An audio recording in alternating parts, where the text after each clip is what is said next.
Urgent. My sister's YouTube channel at Renovative has been hacked. Please be aware of any strange or unusual content posted on her channel as it is no longer under her control. We urge you to subscribe to her new channel, Rena Fiction, to avoid any confusion or misinformation.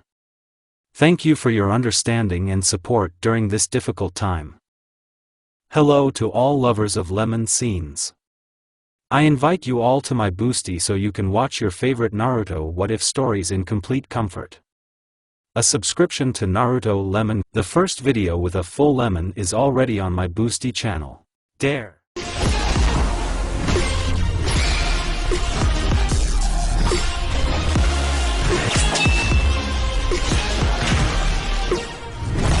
Night. In a spacious house, in her room, in the dark, a girl of about 16 was sitting on a bed. Her long golden hair fell from her slender shoulders, and crystal tears poured from her sky-colored eyes. Tears rolled down her cheeks, on each of which there were 3 symmetrical scars that her classmates had given her. But these scars did not disfigure the girl at all, but on the contrary, gave her a certain beauty, making her look like a fox cub. This girl's name was Naruko Namikaze. She is the daughter of Kushina Uzumaki and Namikaze Minato, a fairly successful and well-known businessman. The father loves his baby very much, so when he found out how his daughter was being treated at school, he immediately decided to transfer her to a new school, and he didn't care that half a semester had already passed. Needless to say, with the light hand of Naruko's parents, the families of all those who dared to touch their daughter are unlikely to be able to live normally in the next 5 or even 10 years. Naruko is used to this attitude from her classmates.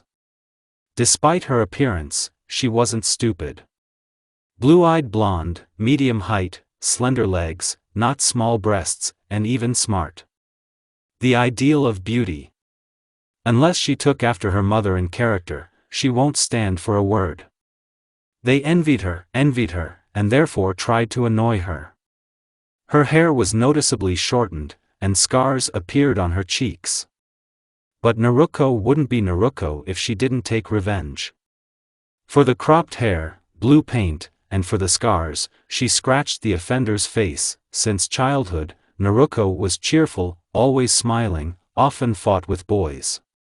Her parents didn't mind. They always taught her to stand on her feet and not show her weaknesses. And she didn't show it. I've never allowed myself to cry in front of anyone. But now she is alone, which means you can cry a little, just a little, and then she will smile again, even if she feels bad. Transferring to a new school won't change anything, the girl thought. They'll still be jealous of a girl like me. Wait a minute, a girl? Since they will envy the smart blonde and the daughter of the famous businessman Namikaze Naruko. Then a cheerful and stupid guy Uzumaki Naruto will come to their school, the girl said aloud, wiping her tears and resolutely looking into the void. That I firmly decided that I would go to a new school in the image of a guy. Now lying on the bed, I remember what I had to go through to achieve this. The most difficult thing was to persuade the parents, or rather the parent. Mom didn't mind, to some extent she even understood me, but Dad. He was categorically against me cutting off my hair, wearing men's clothes and pretending to be a guy. He, like no one else, knew what would come of it. When I was little, I was often confused with a boy. Well, since I'm a boy, then I should behave accordingly. She was constantly fighting, behaving like a jerk, doing all sorts of pranks, and now who will say that this is the daughter of a famous businessman? But when it was necessary to go out, everyone saw in front of them a sweet and glorious angel with excellent manners. My father knew that very well. But knowing my father, it was enough to tell him that I would not be molested by various guys, and he still agreed.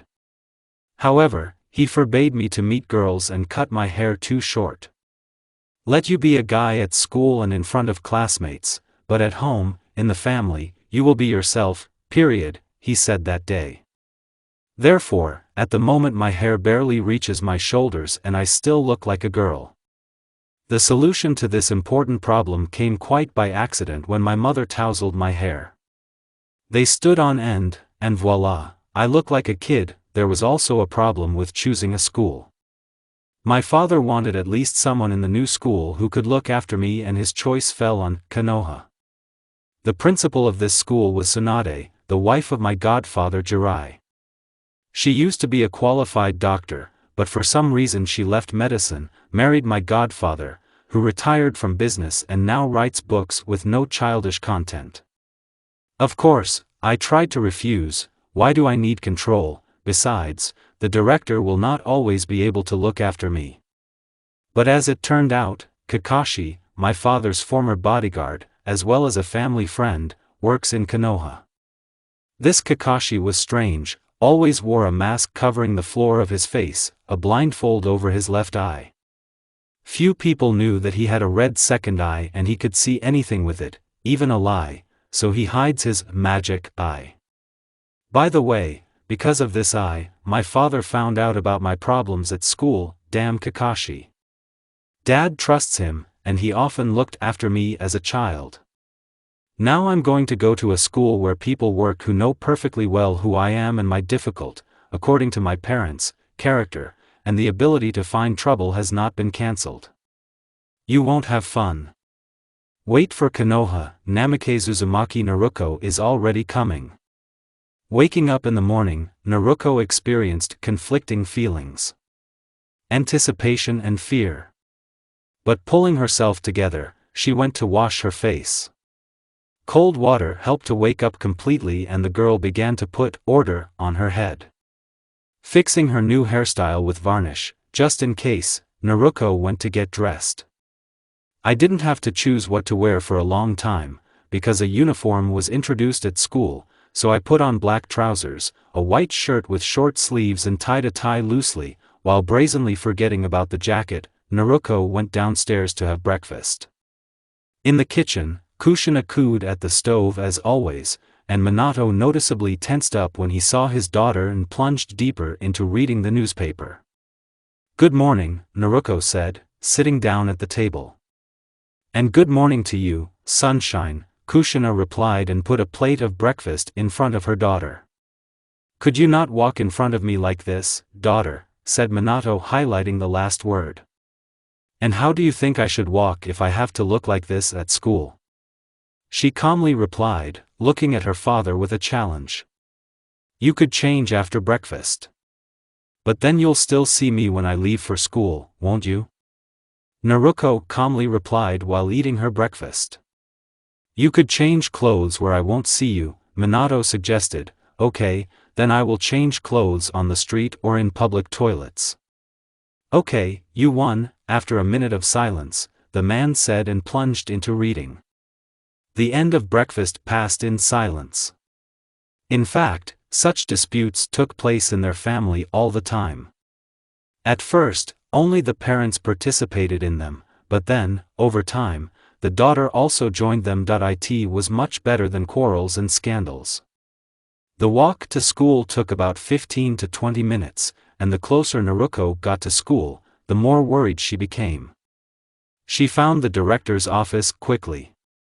Gathering her strength, the girl entered and met the displeased gaze of Tsunade Senju. "Didn't they teach you to knock, young man?" the director asked in a menacing voice. "Come on, Bachan," Naruko said, waving her hand away. When the director heard the familiar nickname, her eyes widened in surprise, and she said, "My God, Naruko, is it really you? I was told that you will look like a boy, but you are not recognized." "Come on, Grandma," Naruko answered confusedly. "Okay, here's your schedule," handed a piece of paper to Tsunade. "Your homeroom teacher will be Kakashi, he will come now." As if waiting for the director's words, there was an immediate knock on the door. "Come in." "Did you call Tsunade-sama?" the man asked as he walked into the office. "And, Naruko, have you come yet?" "Since you called me for this, then we went," the teacher said and immediately left. They reached the right office in silence. "Well, are you ready?" Kakashi asked before opening the door. "Yes." "No. Not really," and under Sensei's mocking gaze, she muttered, I'm just worried. Okay. Well, wait here, I'll call you. It took only a couple of minutes, but it seemed like an eternity to Naruko. Come in. She heard outside the door and took a step towards a new life. Sasuke's mood was not set from the very beginning. In other respects, he almost always has a lousy one. Especially on Mondays. Reluctantly getting up and getting dressed for school, the guy went downstairs. He lived in a large mansion in which it is easy to get lost. There was no one at home, except for the servants. The Uchiha family owned the company Sharingan, engaged in the creation, implementation and dissemination of new technologies, whose competition, not in the field of activity, but in the sphere of influence, power and so to speak size, could only be a multidirectional company Rasengan, which has grown greatly over the past 15 to 20 years. It seems she belonged to the Namikaze family, whoever that family was. After breakfast, the guy went to school. It was possible to be late for the first lesson, because there was a story, and Kakashi himself is always late for half a lesson, but Sasuke was Uchiha, and they are usually punctual people. Entering the courtyard of the school, the guy was surrounded by girls. "Sasuke-kun, come on a date with me," one of the girls squeaked. "No. Sasuke-kun is going on a date with me." "No, with me." That's what was heard from the Uchiha and the girls who clung to him. Somehow getting out of the environment, Sasuke went to class. These squeaking persons of the opposite sex were not particularly intelligent, conducting their greeting ritual almost every day when, in their opinion, he was in a good mood and greatly annoyed him. Everything was as usual in the classroom. Lazy Shikamaru, as always, was sleeping, Fat Choji, as always, was eating something, and the clingers Ino and Sakura were getting, although they could respect personal space from those stupid chickens that meet him at the entrance. The bell rang and everyone sat down in their seats, although they did not stop talking. But why? The teacher will be late anyway. 20 minutes after the call, their homeroom teacher, Hatake Kakashi-sensei, appeared. "Well, everything is quiet," he said and stood at the teacher's desk. After making sure that everyone was in their places and silent, he continued, "Today a new student is being transferred to our class. Because of the move, he had to transfer in half a semester. Behave yourself, do you understand?" The class synchronously, almost, nodded. "Come in," Sensei shouted, turning to the exit. As soon as the newcomer entered, the sound of a falling object was heard from the back desks, but no one paid attention to it. Everyone was looking at the newcomer with interest. A cute blue-eyed blonde appeared before the students. His hair was in a creative mess, 3 symmetrical scar stripes were on both cheeks, which made him look like a fox cub. "My name is Naruto Uzumaki, I hope we will become friends, Dadabi." The newcomer introduced himself with a wide smile in a rather ringing voice. And again the sound of a falling object. "Some idiot again," someone muttered under his breath, but everyone heard him. The newcomer's smile slowly began to fade, and his blue eyes collided with Uchiha's black eyes. "And this is what the guy with the hairstyle that looks like a duck's ass is telling me?" The newcomer asked mockingly, looking at his new classmate with a challenge. "Come on, repeat it," the guy said threateningly, slightly rising from his seat. "His hairstyle is normal, no one has complained yet. For the stupid, I repeat, your hairstyle looks like a duck's ass. Do you at least comb your hair yourself, and are you a hedgehog or are you a Neanderthal? Shut up. Besides, it's so fashionable now," the newcomer replied with a grin, and in general it's time to start the lesson." "Kakashi," Naruto interrupted him, "sit down in an empty seat." As soon as Naruto sat down, the lesson began, and for all 45 minutes he experienced different views on himself, because he was able not only to withstand the withering gaze of Uchiha, but was even able to answer him or rather be rude. As soon as the bell rang, Naruko grabbed her things and flew out of the classroom like a bullet. No sooner had she reached the end of the corridor than someone grabbed her by the arm, closed her mouth and pushed her into an empty office. The girl's heart beat incredibly hard from fright. "What kind of masquerade did you arrange, and Naruko-chan?"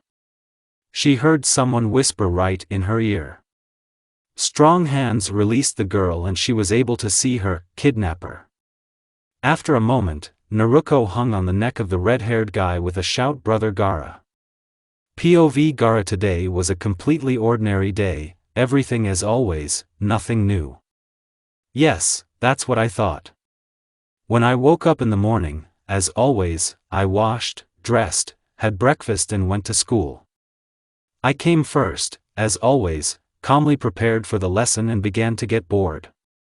Sitting on the last desk, it's very convenient to look at the schoolyard, which I did. There's Choji and the lazy Shikamaru barely trudging, there's the beautiful and modest Hinata, there are the athletes Neji and Lee, and there's the Uchiha, as always, clung to the fans. What a pity that they won't devour him, but praise Kami that the main ones of those who study in their class, Ino and Sakura, are more or less reasonable. Kakashi-sensei was late for the beginning of the lesson as always. Here he comes to his desk, asks everyone to calm down and informs about the newcomer. Yes, it's an innovation, but it doesn't change anything. Sai here is also a newcomer this year, so what? He just joined our class and everything remained as always, and this teenager will not change anything. So I thought, come in. Kakashi said, and the newcomer entered the classroom. I looked at him with a stupid look and fell off the chair. I've never noticed much clumsiness in myself. Well, everything happens for the first time. And all because of this newcomer, nothing special, if only he wasn't a male copy of my little sister. But it just can't be, she's in another city now, and her uncle wouldn't agree to such a thing. My name is Naruto Uzumaki, I hope we will become friends, Dadabi. The boy gave out, smiling broadly, and I fell off my chair again. Naruto Uzumaki? Dadabi? It's definitely Naruko. Few people know, but Naruko has a double surname, and Dadabi, only she and her aunt say so when they worry. Again, some idiot suddenly heard from the classroom. Oh, you shouldn't have said that, Uchiha. Oh, how wrong. And this is what the guy with the hairstyle that looks like a duck's ass is telling me? Yeah, I find out Naruko, she knows how to humiliate, and not only morally, you can't even scare her with your fists. And the first impression of her is always deceptive, I know that. Flashback: there was a boy sitting in the sandbox on the playground. No one wanted to play with him.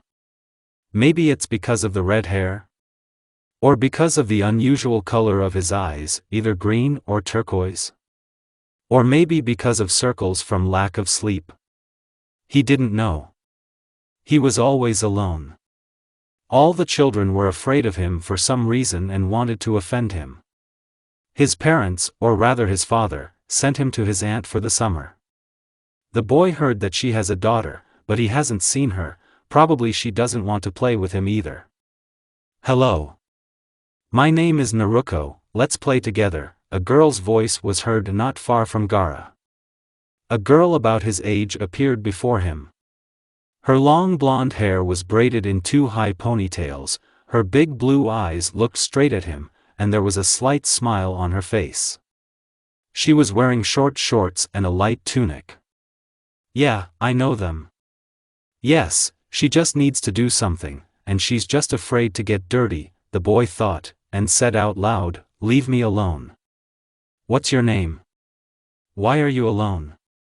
The girl continued as if not noticing the boy's words. Leave me alone. Gaara repeated a little louder. Where do you live? Haven't I seen you before? Have you moved here? The girl persisted. I told you to fuck off, little one. The boy shouted and stared at his feet. Hey, I'm not small. Gaara heard before something grabbed him and knocked him to the ground. Two children appeared in front of Minato and Kushina. The girl's once clean hair was all dirty, as were her clothes, and there were small abrasions and scratches on her face, hands and feet. The boy standing next to her was no different from her. "We had a fight," Naruko calmly gave out while wiping her nose with her hand. Yeah, not what they expected. No, they expected everything from their daughter, but from Gaara. Kushina's brother said that Gaara is a quiet, calm and a little unsociable boy. They were once again convinced that their Naruko is capable of a lot. Some time later, the whole Namikaze Uzumaki family and their little guest were sitting in the living room. Minato sat on a chair and watched TV, Kushina settled on the couch and treated the wounds of her already clean and disguised daughter.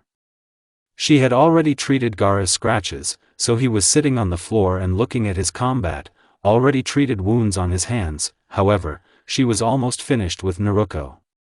"How did you do that?"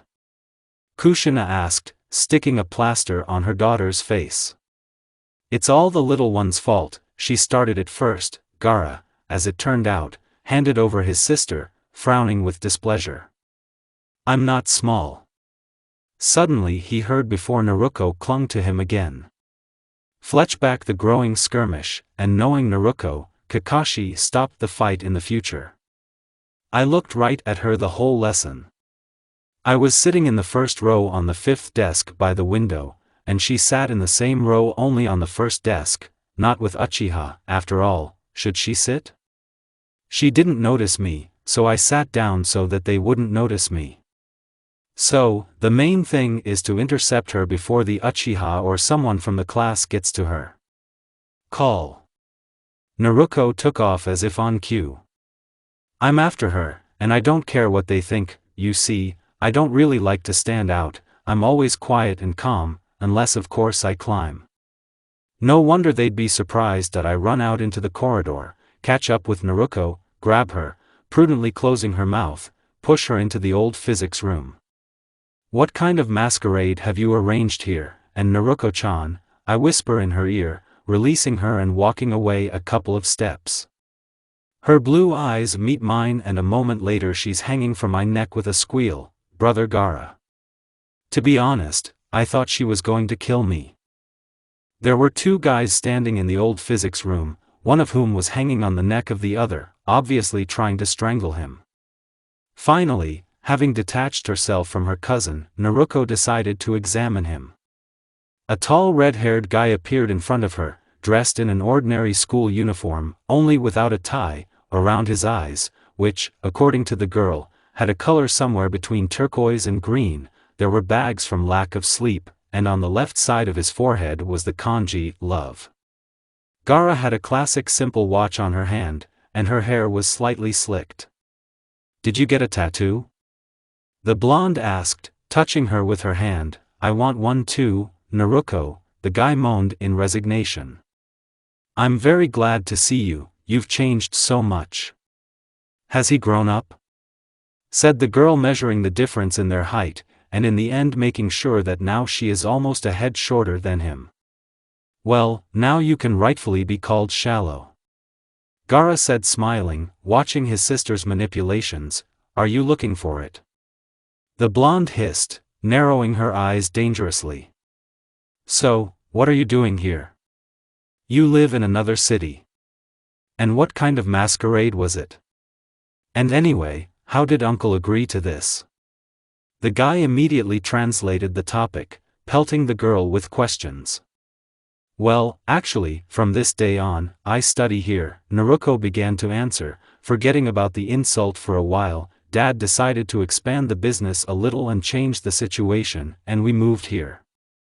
And what about the view? I'm just sick of everything, these looks of theirs. Infuriate. No one sees me in me, everyone thinks it's all thanks to Dad. Tell me, what does father have to do with it, if I wrote all the tests myself, sat, taught, and they? And the appearance, although I outwardly went into it, but not the essence, it's all mine," the girl said, lifting her chest with her hands, which was not there now. "Everything is clear with you," the guy interrupted the blonde's angry tirade. "Well, what about Uncle?" "Nothing."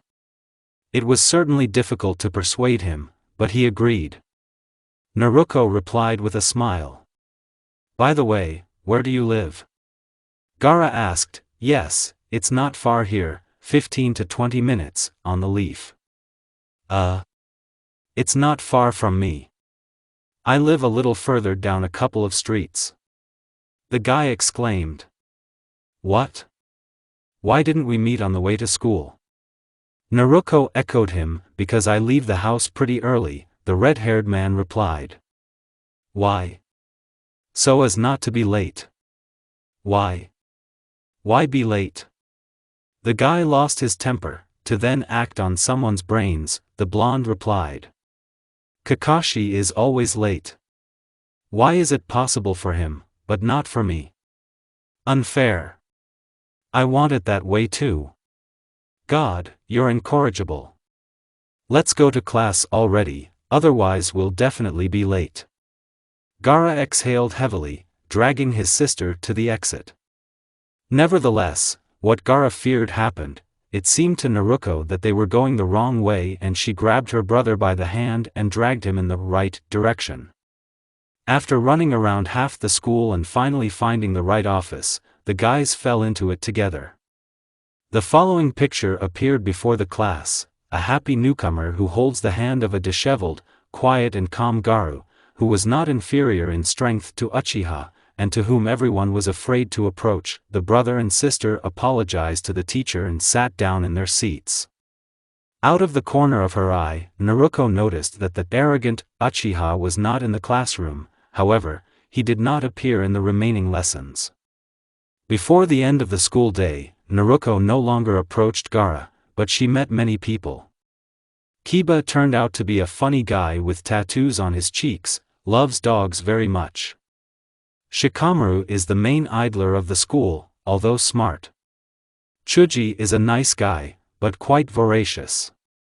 She also met the modest Hinata, the fashionista Ino, the pervert Sai, the silent Shino and Sakura, a girl with an extraordinary pink hair color. At the end of the lessons, Gaara approached Naruko. Wandering through the corridors, Naruko decided that after school they would go to her house first, and then she would find out where Gaara lives. He waited while his sister packed her things, and together they went out into the corridor. Halfway to the exit, they were stopped by Uchiha. Hey, new guy. I'm not. Hey, my name is Naruto. The girl answered, turning to the brunette. He was walking towards her with his friend, Hinata's older brother, Niji. The students passing by stopped with interest and gathered around them. And what was that in class today, Naruto? Sasuke asked, highlighting the name of the interlocutor. You insulted me, I answered you. Is something wrong? Naruto spoke calmly, looking at Uchiha with a challenge. Yes, it's not like that. Uchiha narrowed his eyes. You're just a newbie, and you're already showing off. Don't you dare talk to me like that anymore, or what? Naruto asked with an interested smile. And then, Sasuke began, that life won't seem like honey, little one. I'm not small. Naruto exclaimed, trying to pounce on Uchiha, but he was prevented by Gaara, who managed to grab his hands in time. Come on, Gaara said, a slight smile playing on his face. Calm down already, Naruto. Yes, calm down, Naruto, Sasuke agreed. Let your new red-haired friend support and protect you.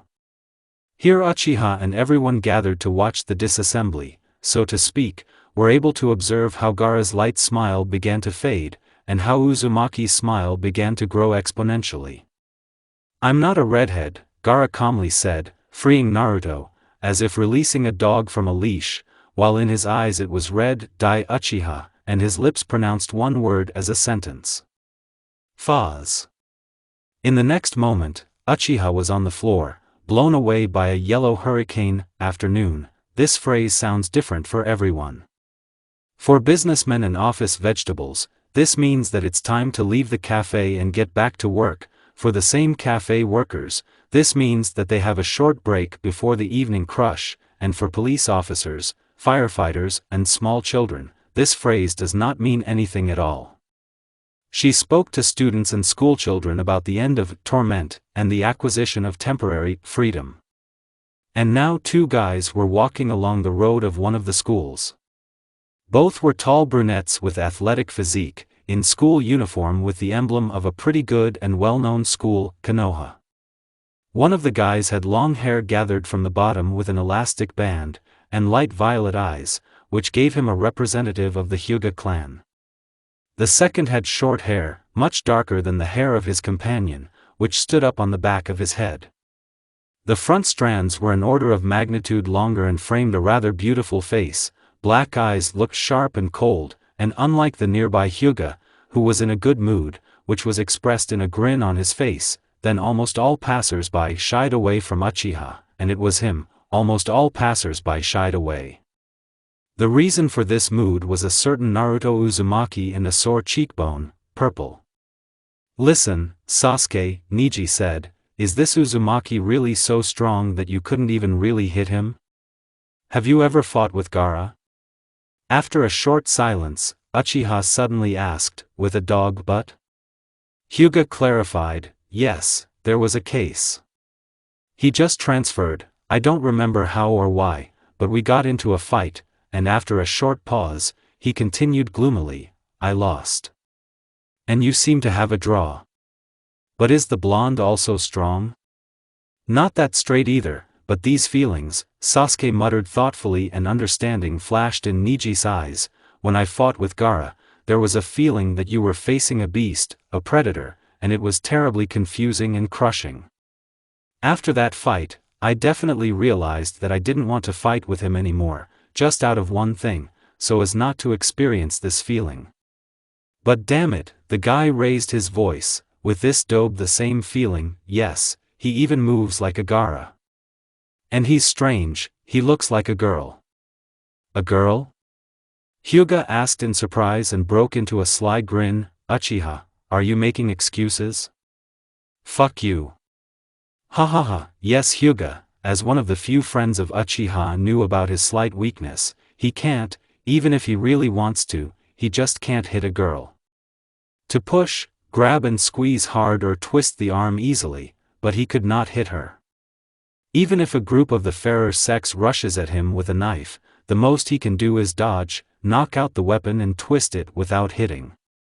But it's strange, it looks like the dog butt and this new guy are familiar. "What makes you think that?" Sasuke asked. "Yes, when this newcomer came in and Gaara saw him, he almost fell off his chair, and twice, and his face was so surprised, and when Uzumaki sat down, the dog stared at him the whole lesson, and then flew out of the classroom after him. I didn't pay attention at the time, but I had a feeling that they were tied to each other by threads, moving the same way and at the same time." Hyuga finished. "Yes, a problem, and Itachi the bastard will banter," Uchiha said angrily and headed home. And at this time, along the perpendicular road, the one on which the brunettes were now moving, the objects of their reflections were talking cheerfully. Having safely forgotten the school incident, and what followed it, they discussed the past and the near future, rejoicing at the meeting and not filling their heads with any nonsense. Many looking at them will not find anything in common. A blue-eyed blonde of medium height, beaming with a wide smile, and a tall green-eyed guy with red hair and a calm, indifferent face. The only thing in which they could be united is in thinness. But it wasn't like that.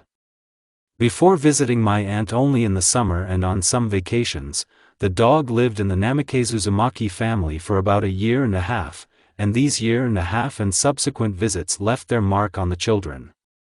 At first, the children often fought among themselves, but then they began to direct their energy in another direction, at the neighborhood boys. Gaara always had hair of a rich blood color, he was never red, and could not stand when he was called that.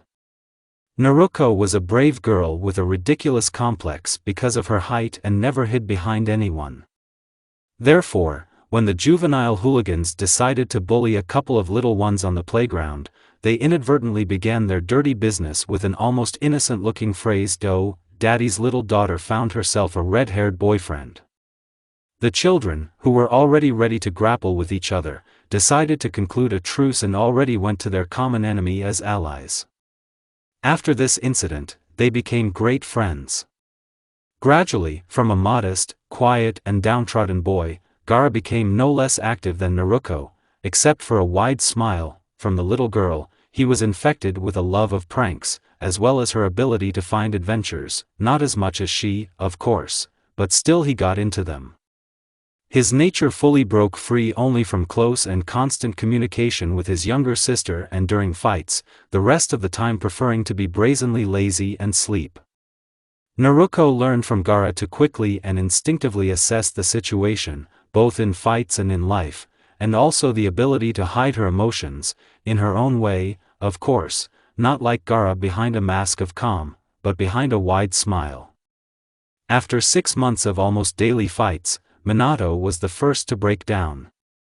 For a long time he endured children's screams and fights at any time of the day, their pranks and traps all over the house, as well as complaints from subordinates who watched the children when he and Kushina were away from home.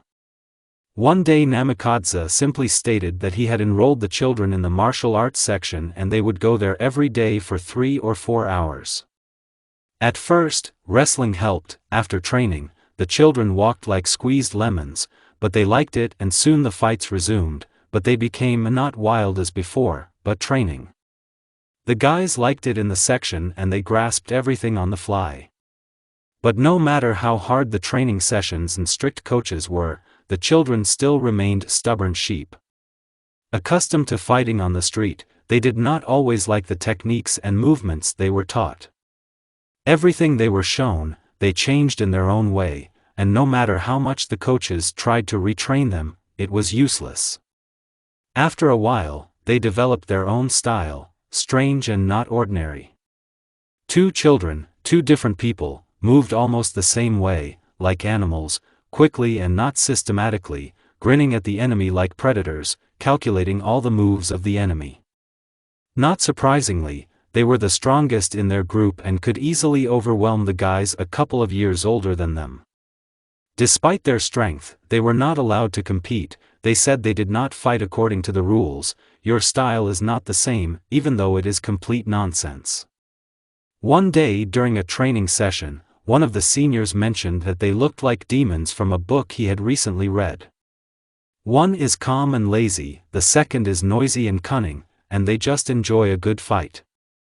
These nicknames are still with them, one-tailed and nine-tailed demons. They look so different, but inside they are so similar. Mom, Dad, I'm home. Naruko shouted right from the doorway, look who I brought. Hurried footsteps were heard from the living room and soon a red-haired woman appeared in the hallway. Gaara, dear.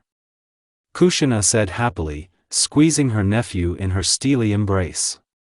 Hello, Auntie, the guy croaked with a faint smile on his face. How I missed you, let me look at you, said the woman, pulling away from the guy, thereby restoring his ability to breathe. How you have grown and prettier, and tattooed. I want a tattoo, too, Naru interjected. What kind of tattoo? Minato's voice was heard from the depths of the apartment, and a minute later the man already revealed himself to the world, Gaara. Hello, uncle. Hello, and what kind of winds brought you to us? Mine, Naruko said and continued, it turns out Gaara is studying with me at school and we are in the same class, and he also lives here nearby and is spending the night with us today. 2 years ago we moved to this city. The guy calmly explained, seeing the surprised looks of adults. The adults drawled in unison and Kushina continued, well, then go upstairs, put your bags and down to the table, and then go together to Gaara for things, okay? The guys nodded and went upstairs. After seeing them off with a thoughtful look, Minato turned to his wife, honey, who do you think will be the first to break down, us, teachers or their classmates? School, of course, Kushina answered as a matter of course. Yes, this year will be difficult, I wonder if there is still aspirin left? The brightness and abundance of colors caught my eye as soon as Gaara crossed the threshold of his sister's room. A new house, a new room, and the situation seems to be the same. Purple walls of different shades, green curtains on a large window, and a light green blanket and children's toys on the wide windowsill. A closet in the corner and a soft blue carpet on the floor. There are the same shades of orange on the wide bed, and above it there is something that reflects to some extent their essence. Above the bed hung a huge red fox with a wild grin and 9 tails developing behind his back. Yes, he has a similar poster, only the beast is different. In the other corner there is a bookcase and a work desk, as well as 2 bright red poofs to complete the interior. So what's your plan? The guy asked, sitting comfortably in one of the poofs. My plan is quite simple, Naruko pulled, undressing on the move, knowing full well that Gaara wouldn't even think to look at her, to study, go to school, show everyone what the tailed ones are worth and be sure to teach one individual good manners. To begin with, learn these manners yourself, the guy replied with a grin, and if I'm not mistaken, this individual is an Uchiha. Listen to Naru, he's a jerk, almost all the girls in the class are crazy about him. Look at you, little sister, don't fall in love with him yourself. Well, I'm not everything. No guy has ever been able to truly conquer my heart, the blonde purred, changing her hairstyle. Well, you don't like him either? The guy winced, which was the answer to the question, and then asked his own, can I join in the fun? In general, yes. How am I without you, my beloved brother? Naruko snidely stretched out, hugging the guy from behind, but Uchiha is mostly mine, okay? Yes, no problem. The answer was ordered. Well, come to my house for my things and then we'll start the meeting? I don't like the biologist. Pisses me off a lot. So how's that? Biologist, so biologist. The target is selected, the sight is aimed, it remains to pull the trigger. The blonde said cheerfully, well, let's go. You shouldn't have failed Orochimaru on the control and assigned additional ones. I told you you'd regret it. Now hold on. The guy grinned and went after his sister. Sasuke was right. He was damn right. Itachi was bantering, and no matter how sorry he was for his Ototo, he was still bantering. Stop laughing, the guy finally couldn't stand it. Better tell me how to make this damn bruise go away faster. I never thought that this ointment would be useful to you, but now you need it, Itachi said laughing, a blue tube in the first aid kit, a first aid kit on the shelf in the kitchen. A blue tube, the guy drawled calmly, how symbolic, and laughed again. After finding the damn ointment and smearing the bruise, Sasuke headed to his room. Because of the terrible mood, I didn't want to do anything, and no one cancelled the lessons. Remembering the schedule for tomorrow and upset even more because of the presence of biology, the guy with the obvious conviction that life is shit, left the books in the bag and fell on the bed, almost immediately plunging into the arms of Morpheus. The new day started as usual, and nothing foreshadowed anything bad. The students of the Konoha school, namely the 9th grade, where the children of quite famous people gathered, as usual sat in the classroom and waited for the history teacher, and concurrently their homeroom teacher, Hatake Kakashi, who was late as usual. Everything was as usual, with a few exceptions, a more gloomy than usual Uchiha Sasuke, whose bruise, thanks to the magic ointment, almost disappeared, the absence of a novice Uzumaki Naruto, who has not yet become something familiar to the class, and what is most unusual is the absence of a dog no Gaara. Everyone in the class knew that a serious and responsible Gaara is never late and does not skip, and he can only be absent for several reasons if he is ill or the apocalypse has happened. The first disappears immediately, since in the memory of the class for the entire time of Gaara's training with them, he was ill only once, and even then he still came to school with a fever and a runny nose and the teachers had to, almost the whole team, send him home. So the reason is the second, and this is not good and everyone knew it. Despite his aloofness and lack of sociability, when the dog was late, something happened. A truck crashed into the school gates, the school laboratory exploded, a mass brawl on the school grounds and the arrival of the police. According to Gaara, everything is simple, he almost hit a kitten. I accidentally mixed up the chemicals. They started it first, and it's not my fault that they're such weaklings. But no one else knew, except of course Kakashi, about another reason for Gaara's lateness. 5 minutes after the lesson started, and Kakashi was 25 minutes late, there was a knock on the door. "Come in," the teacher said. To the surprise of the whole class, Uzumaki and the dog No appeared on the threshold together. "Well, why are you late?" Kakashi asked lazily, already thinking about the punishment. "A black cat ran across the road, had to go around," cheerfully said Hatake, Naruto's favorite excuse. "Well, to be honest, the old lady was transferred across the street. And be so late?" Kakashi didn't give up. "The old lady has a girlfriend," Uzumaki did not retreat and unexpectedly gave out, "and in general, why can you, but we can't? I'm like a teacher. So I have that right. We have a democracy in our country. And we have such a right too." The blonde man stood his ground. "Give up, sensei," Gaara stretched out with a grin, which is absolutely unusual for him, to voluntarily intervene and grin. "The meeting took place, the plan is ready, the goals are outlined." He gave out a strange and incomprehensible message. Kakashi turned pale. Unlike the whole class, he understood the meaning of the phrase, and did not want to be the target. With age, the tricks of these imps became more sophisticated, and a long separation would serve as a catalyst for new dirty tricks. "Okay, come on in," he drawled resignedly, which surprised everyone. Sensei punished for being late, and punished very perversely. Happy guys went to class. Already approaching their seats, the teacher called out to them. "And yet?" "Yes, we just overslept." Uzumaki waved his hand and sat down. "Okay, we continue the lesson," Kakashi said calmly. "It's time to think over your defense plan." God, the man thought, why is this happening again? Of course, I'm glad that they are so friendly, and it's even good that brother and sister are together again, but not when it's tailed demons. And in vain you still failed Orochimaru Garu in the competition just like that, and the snake doesn't really like Naru. Well, they already have one goal, can they throw a couple more? I have one small question, Naru, how are you going to change at the gym? Gaara asked after 2 history lessons. How? Naruko asked in surprise, like all the boys in the locker room. And you're going to change in front of the guys?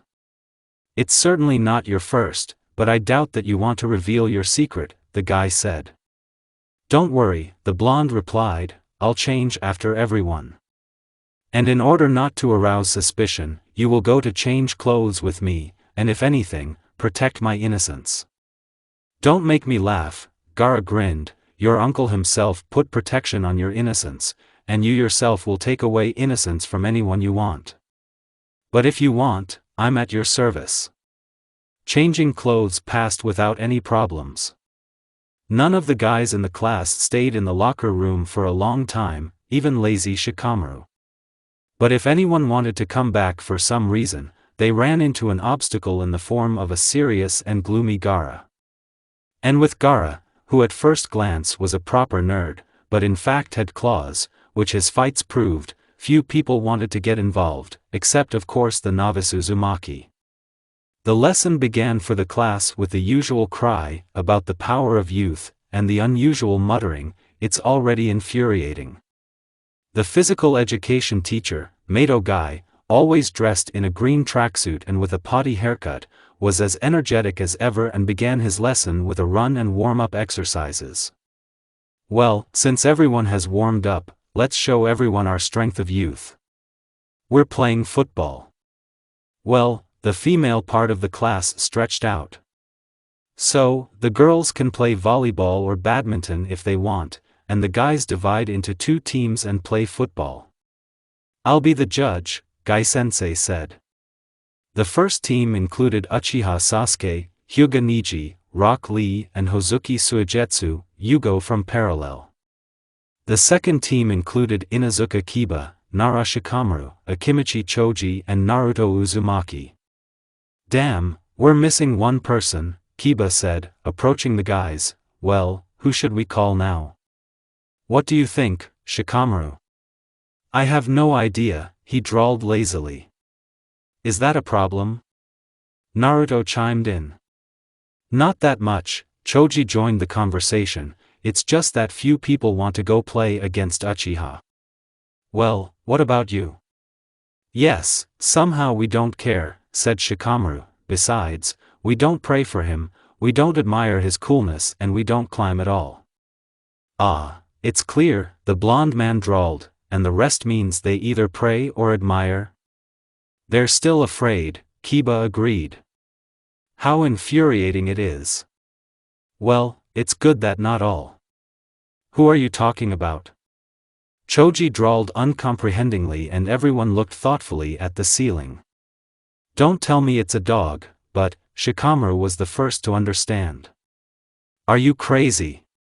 Kiba exclaimed, Gaara is a psycho. Even Hyuga and Uchiha don't want to mess with him. He looks so correct and calm, and if you get angry, he immediately starts hitting. Do you know how many fights he participated in? Besides, he won't agree to play, he always sits on the bench and even Guy-sensei can't persuade him. He spat a long time ago. The guy finished more quietly, looking at the bench.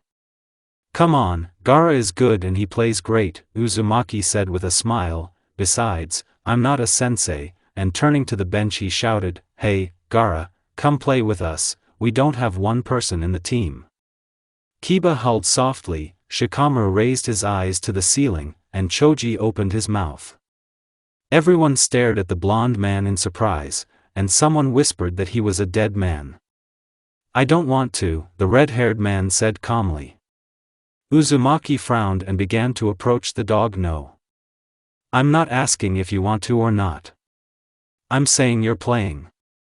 We don't have enough people, so get up your lazy ass and march to the playground. Naruto finished his tirade already standing in front of his brother.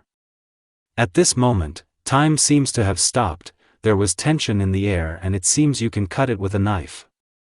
No one dared to talk to a red-haired man like that. Everyone began to watch Gaara's further actions. Someone more courageous already wanted to run to help, and someone wanted to see the massacre of the blonde, when suddenly the guy stood up and struck with his answer. For a month, don't even dare to stutter about ramen. A month is a lot, 3 days. 2 weeks. A week. Agreed, and turning already to the teams, well, are we playing or what? As soon as everyone recovered from the shock, the game began. But I really played well, even though I didn't want to go on the court. The Uchiha team had to sweat so much for the first time, they didn't have enough Kiba and Gaara, so Uzumaki also didn't miss. When the first team managed to get ahead, Sasuke could not help but tease Uzumaki, and already returning to his team, he was hit on the head, and so much. After all, the ball is not easy, and whoever accelerated it obviously tried. Turning to look at the suicide bomber, he met with a snow-white smile from ear to ear. I'm sorry, I accidentally, Naruto apologized not sincerely at all. Gaara chuckled. Already near his team, the blonde guy spoke softly. Don't you dare turn me in, understand? Right on the bullseye. Have you been practicing? And then I used to get either in the legs or in the back. And then. On that day, the unchanged Uchiha team almost lost. Oddly enough, they were saved by a call. The lesson ended in a draw, shock and new shocks. And it's not the end of the day yet. For Imai Orochimaru, a biology teacher, the day turned out to be just fine. Good weather, new drugs that he had been waiting for almost 6 months, an unscheduled control for the 6th grade, half of the failures in the 8th and subsequent punishments in the form of reports on 100 sheets, and even a beginner in his favorite class. The mood is just great. Orochimaru has a wonderful, in his opinion, tradition of greeting newcomers. A kind of test by which he determines the character, fears and possible level of insanity. Here, for example, Inuzuka is a strong irritant, loves dogs and dislikes cats. Nara is lazy and clever, has a negative attitude to the whole active, living corner. Fat Akimichu agrees with him. Ladies can't stand all creeping creatures, especially Hyuga, but Aburame, on the contrary, is crazy about them. Hyuga Sr. didn't like spiders, but he was tolerant of them. And his favorite Uchiha Sasuke was just a miracle. Even if he did not like something, he endured all the misfortunes with his head held high and did not allow himself too much. And only one student infuriated him incredibly. It was the dog Nogara. During the test, not a single muscle twitched on his face, and it is not clear what he is afraid of and dislikes, which prevents him from being exasperated and manipulated. What task you don't give he will do. You will start mocking, he will answer politely, but as if he is rude, and if you leave after lessons, then generally wait for trouble. And his look is wild, it's worth getting angry, as if he wants to cling to you. There is no justice for him. But today a newbie will come and everything is ready for the test. On the desks there are different jars and aquariums with different animals, spiders, cockroaches, frogs with tadpoles, beetles and various larvae, and all sorts of rodents. Everything is ready in the laboratory room too, terrariums with cockroaches, ants, lizards, beetles, spiders, and of course snakes. Different snakes. Everywhere there are flasks with incomprehensible liquid and animal organs. Different skeletons and others. For the test, Orochimaru will even release one of his snakes. It is not dangerous, but who knows about it?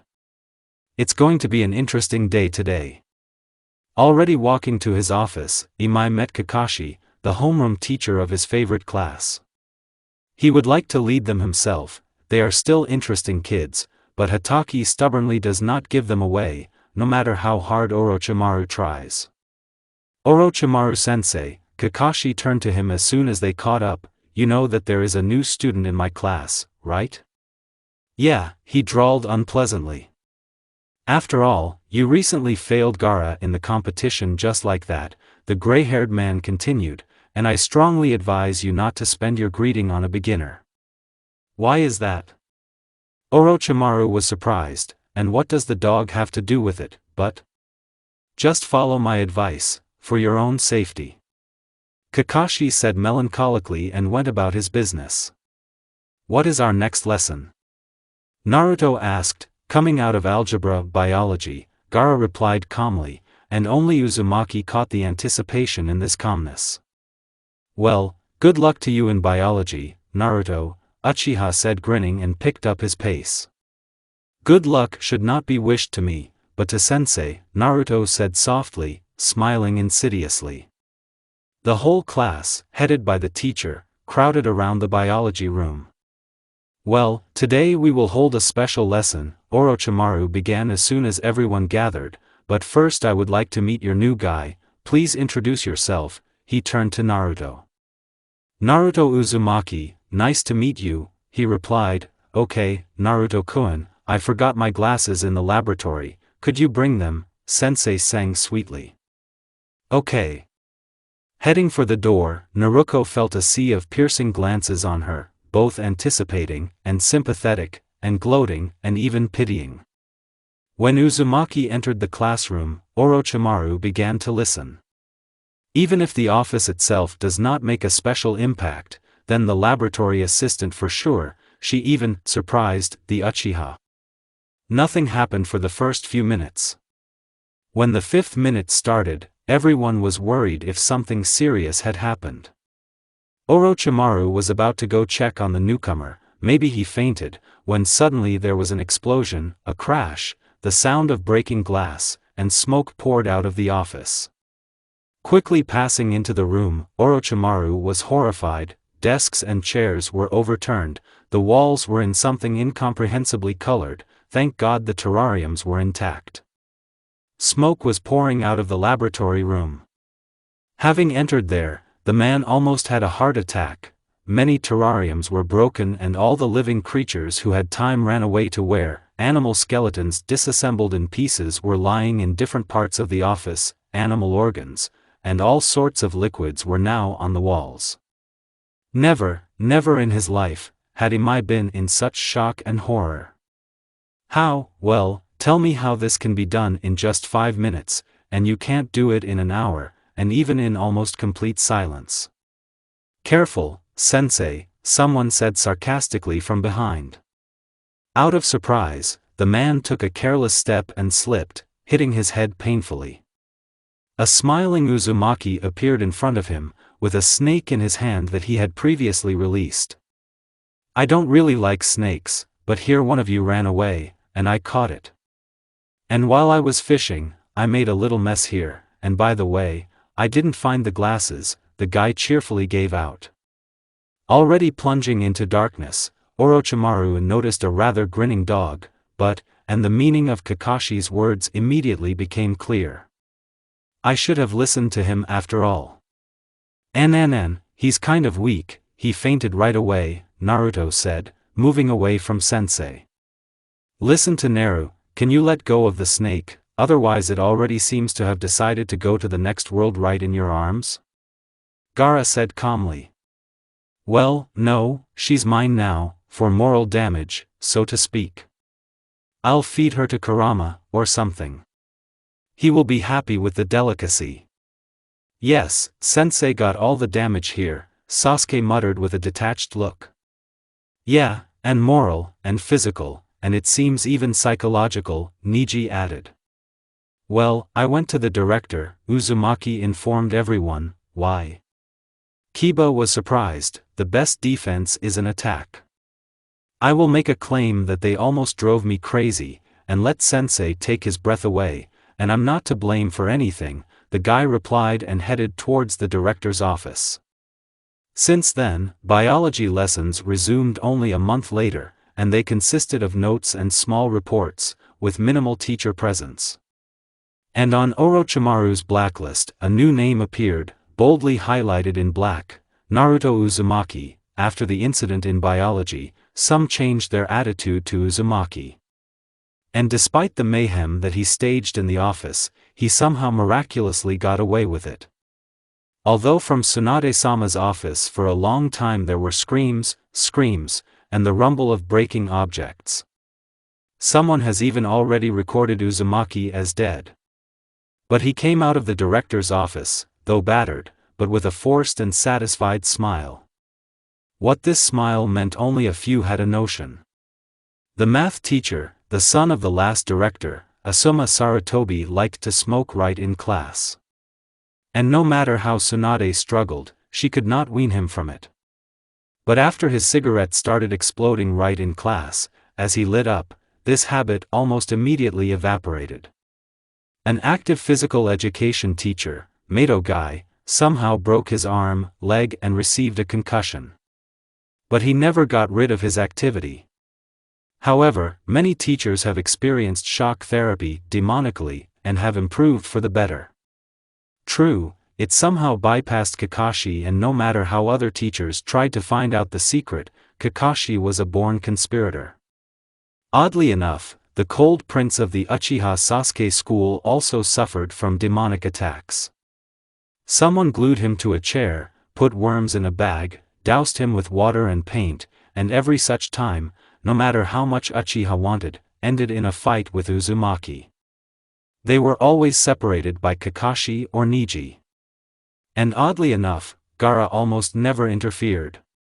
So about 5 months passed. And so, after all the exams, a week before the long-awaited holidays, Kakashi informed the class about the upcoming summer festival, which will take place a week after the holidays. Their class should put on a performance at the very end of the holiday. Well, what are we going to bet? Sakura asked after the outrage subsided.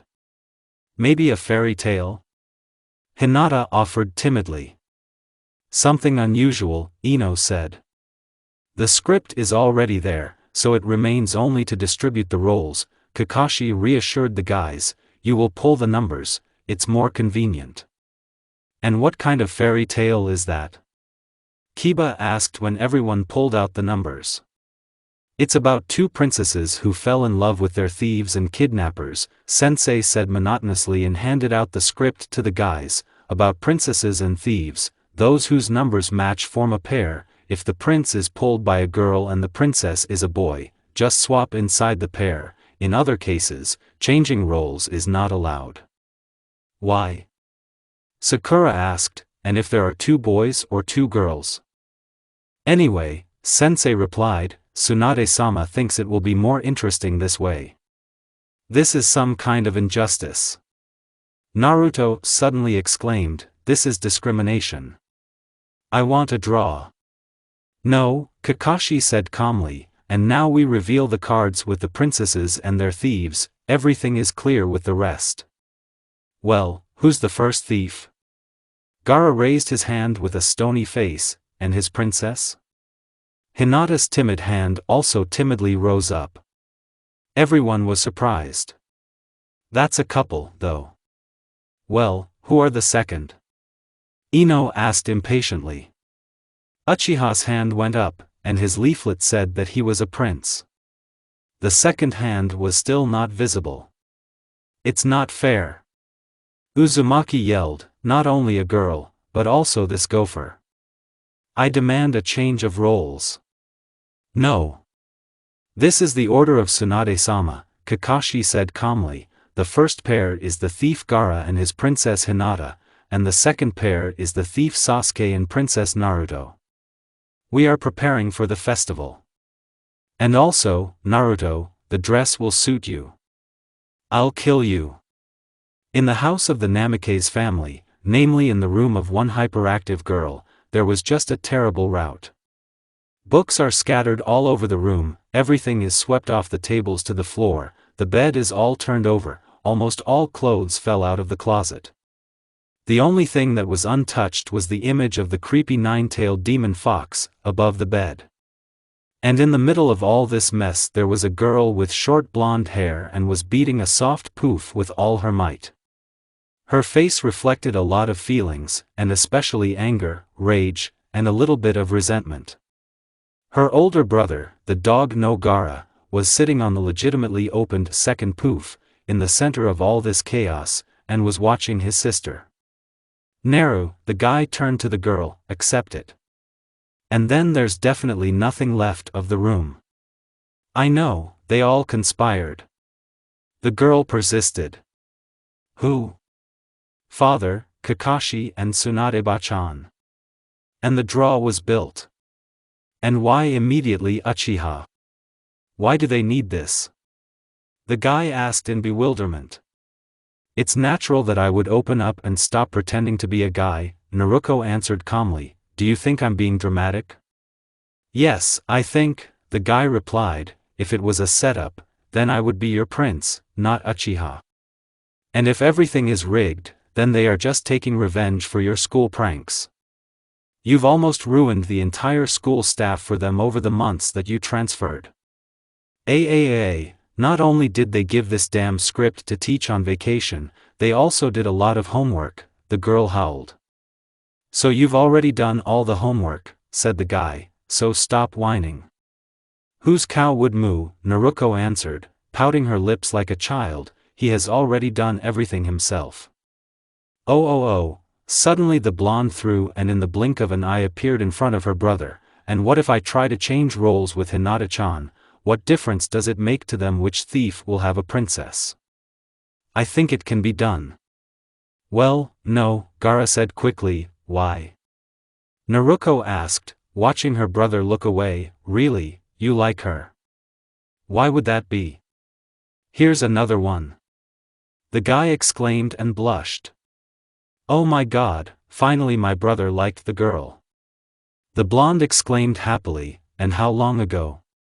Wait, though, did you talk to her? Did you make compliments? Did you give gifts? And when will you invite me on a date? Yes, calm down, I almost did nothing.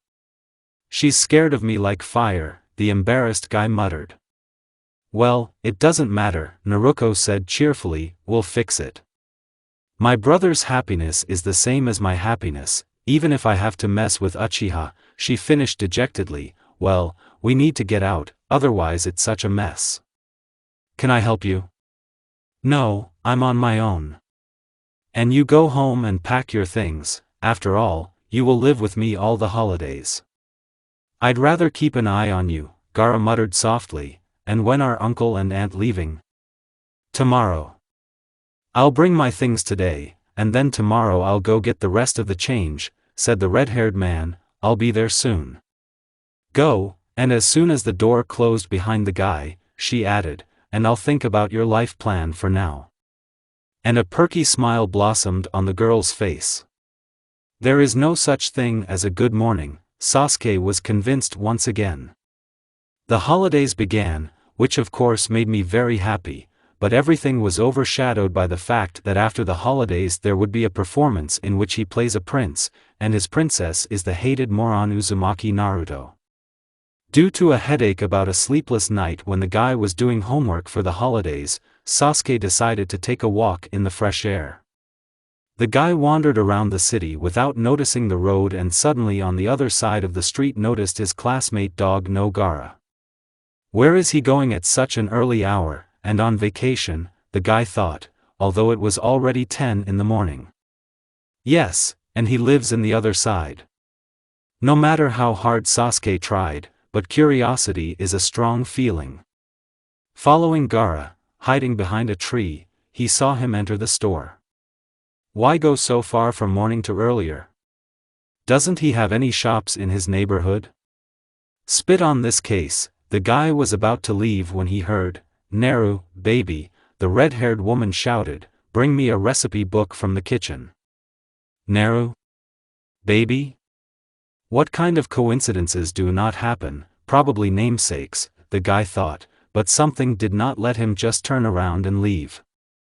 Then Uzumaki runs out of the door with a book in his hands, that's just. Short black shorts, an orange t-shirt on a wasp waist emphasized medium-sized breasts. Usually the hair sticking out in all directions was beautifully styled and secured on the side with a barrette. It was a beautiful girl with a beaming smile, but he knew for sure from somewhere that it was his classmate Uzumaki Naruto. Something told Sasuke that he needed to leave, but the familiar cold voice of the dog no Gaara sounded behind him. Well, what are you doing here, Uchiha Sasuke? Before the guy could say a word, the fist of the red-haired man had already appeared in front of the brunette's face and he plunged into darkness. Yes. Uchiha Sasuke's morning didn't go well from the very beginning. And now, coming to consciousness from a meeting with the fist of his classmate, he was convinced of this in a double. His head ached mercilessly, and when Sasuke wanted to feel the sore spot, he realized that he could not do it. He was tied up. With difficulty opening his heavy eyelids, the guy began to inspect his cage. The room was decorated in bright colors. There was a creative mess on the desktop and Uchiha came to the conclusion that this was either a girl's or a child's room. Although with neither one nor the other assumption, well, the image of a terrible nine-tailed fox over the bed did not get involved in any way. Tied hand and foot to a chair. And what? Some kind of decorative tape that you can't tear up. A multicolored skak with butterflies and flowers held the Uchiha tightly and no matter how much the guy tried, he did not suffer, he could not break it. 15 minutes after the beginning of the war with Scotch tape, Uchiha shamefully admitted defeat. After looking around the room once more and finally coming to the conclusion that its owner was clearly some kind of abnormal, the brunette began to think about the situation. Who is this girl? This red-haired woman called her Naru. One might think that this name is similar to the name of his classmate. Their names are similar. But her gait, those golden hair, intense blue eyes, and striped scars on her cheeks.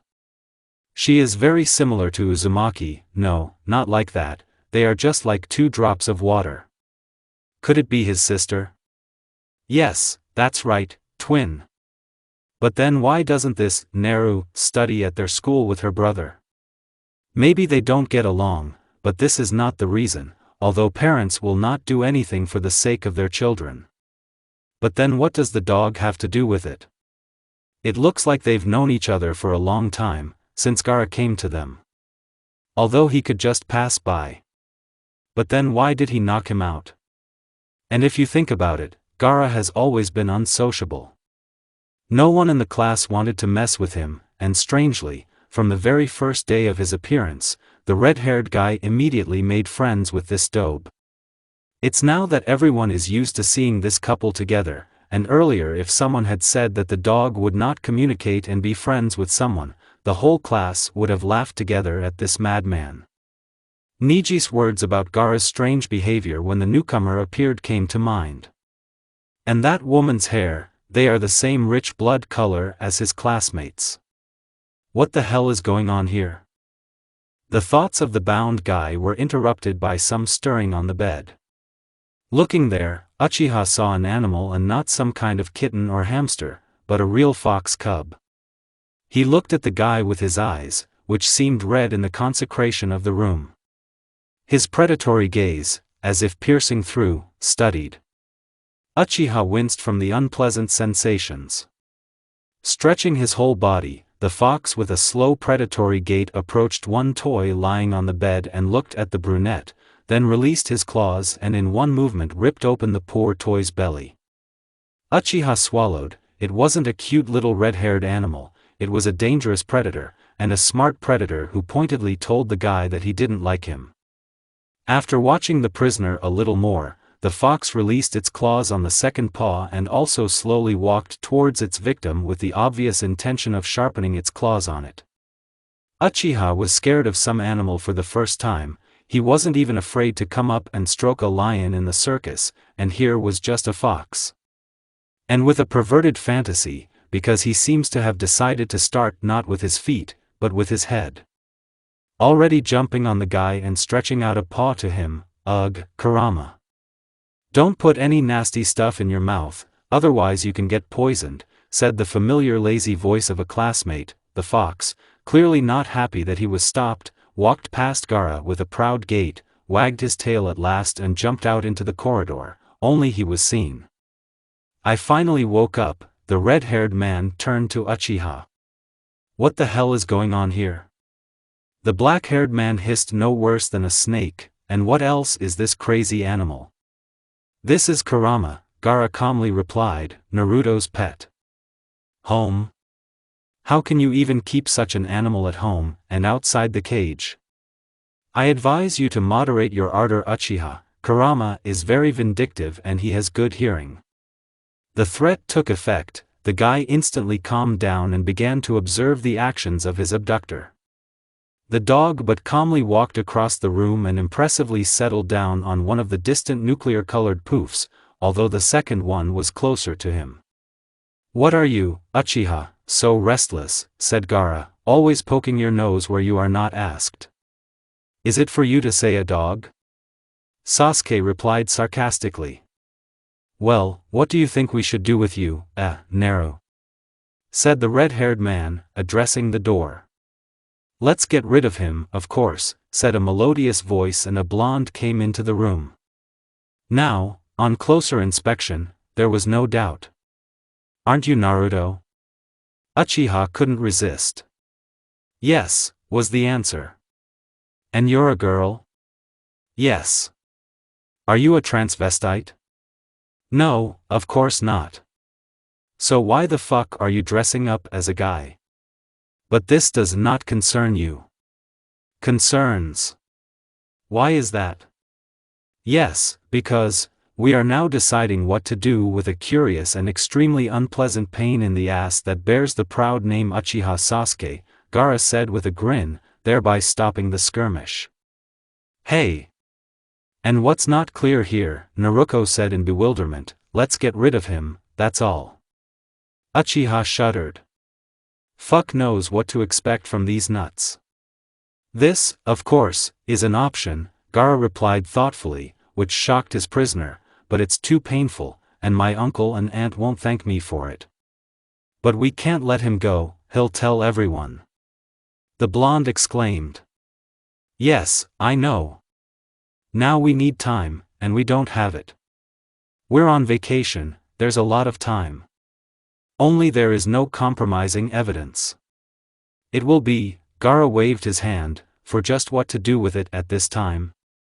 Did he have a phone with him? The girl asked. Yes. Then it's not a problem. Listening to them, Uchiha did not understand anything. No, he, of course, knew that it was about him, but what exactly? It seems that these two are well acquainted, since the dog knows the secret of Uzumaki and understands it almost from half a word. Yes, and she, as he understood, at home. No, they are definitely well acquainted. Are they really dating? Suddenly, out of nowhere, anger began to rise in the guy. And for what? The guy, no matter how hard he tried, could not understand. I'm actually still here, he hissed angrily through his teeth. That's the problem, the red-haired man sighed heavily. Nothing, we'll break through, the girl said with a smile and, picking up the Uchiha's phone, began to call someone. What is she doing? The brunette asked the dog, but warns your relatives. Hello, is Itachi, Sasuke's brother? Naruko asked when the phone was finally picked up. Yes, was her answer. I am Naruto, his classmate and friend. You see, my family and I decided to go to another city this weekend, but my friend refused, and the tickets have already been bought. And we decided to invite him with us, not to lose the ticket. What, did you just decide that? Someone's second voice asked in surprise, so sarcastically, with a laugh. I'm Sasuke, his cousin, he explained.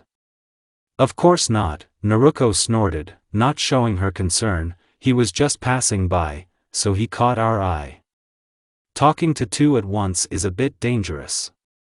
This increases the chance of failure of the venture, because they may suspect something, but on the other hand, there is something familiar in the voice of this Sasuke, as if he is also a scamp, and Naruko will always find a common language with such people. She found it with Gaara.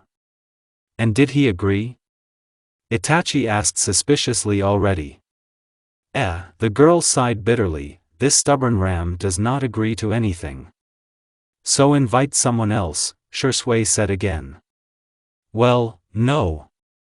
The blonde exclaimed, getting used to the role to the end. I persuaded him for 3 hours, gave such arguments that he was scared himself, and after he had only one excuse left that his relatives would not let him go, do you suggest I call someone else? Don't make me laugh. Naruto Uzumaki never gives up. And it's too late to call someone else, she added quietly, but so that the interlocutors would hear her. Don't you dare. Uchiha returned from his stupor and was immediately shut up by Gaara. Sasuke's interference could interfere. The Uchiha might have suspected something. Hold him tight, Gaara, otherwise the ticket will still be lost. Naruko decided to go all in. It's not that easy, the guy answered loudly on purpose so that he could be heard on the other end of the wire. Now all hope was in this Sasuke, in whom he, as well as his sister, felt a kindred spirit. There was silence for a while. Sasuke was already overjoyed, and Naruko was thinking over further actions, because not just her secret is at stake, but a fun school life and new good friends. And I like this guy, Sasuke suddenly exclaimed. Itachi, let the baby Sasuke have fun, since they have already offered, otherwise he himself will not for anything. And that's right, Sasuke can go, I don't mind, and I'll explain everything to my parents. Itachi hammered the last nail into the coffin lid. Thank you, Naruko sincerely thanked, calmly exhaling. Traitors. The younger Uchiha broke out of the grip. Shut up. The girl did not remain in debt.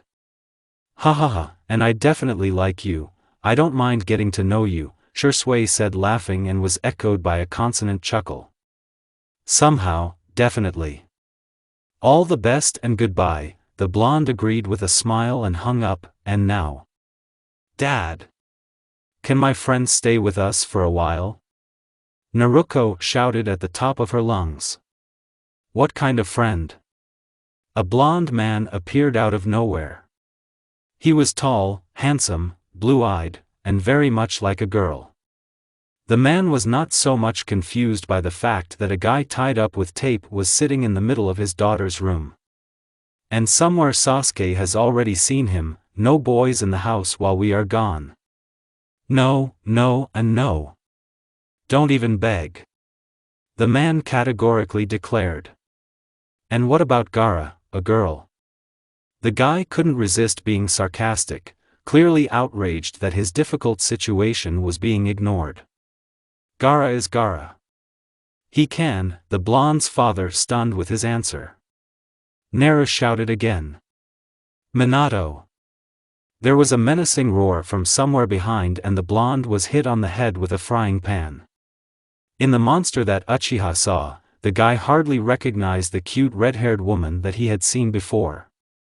The red hair developed terribly, and without the absence of wind, the eyes burned with a terrible fire, and the frying pan became a weapon more terrible than a knife. Let the kids relax and have fun.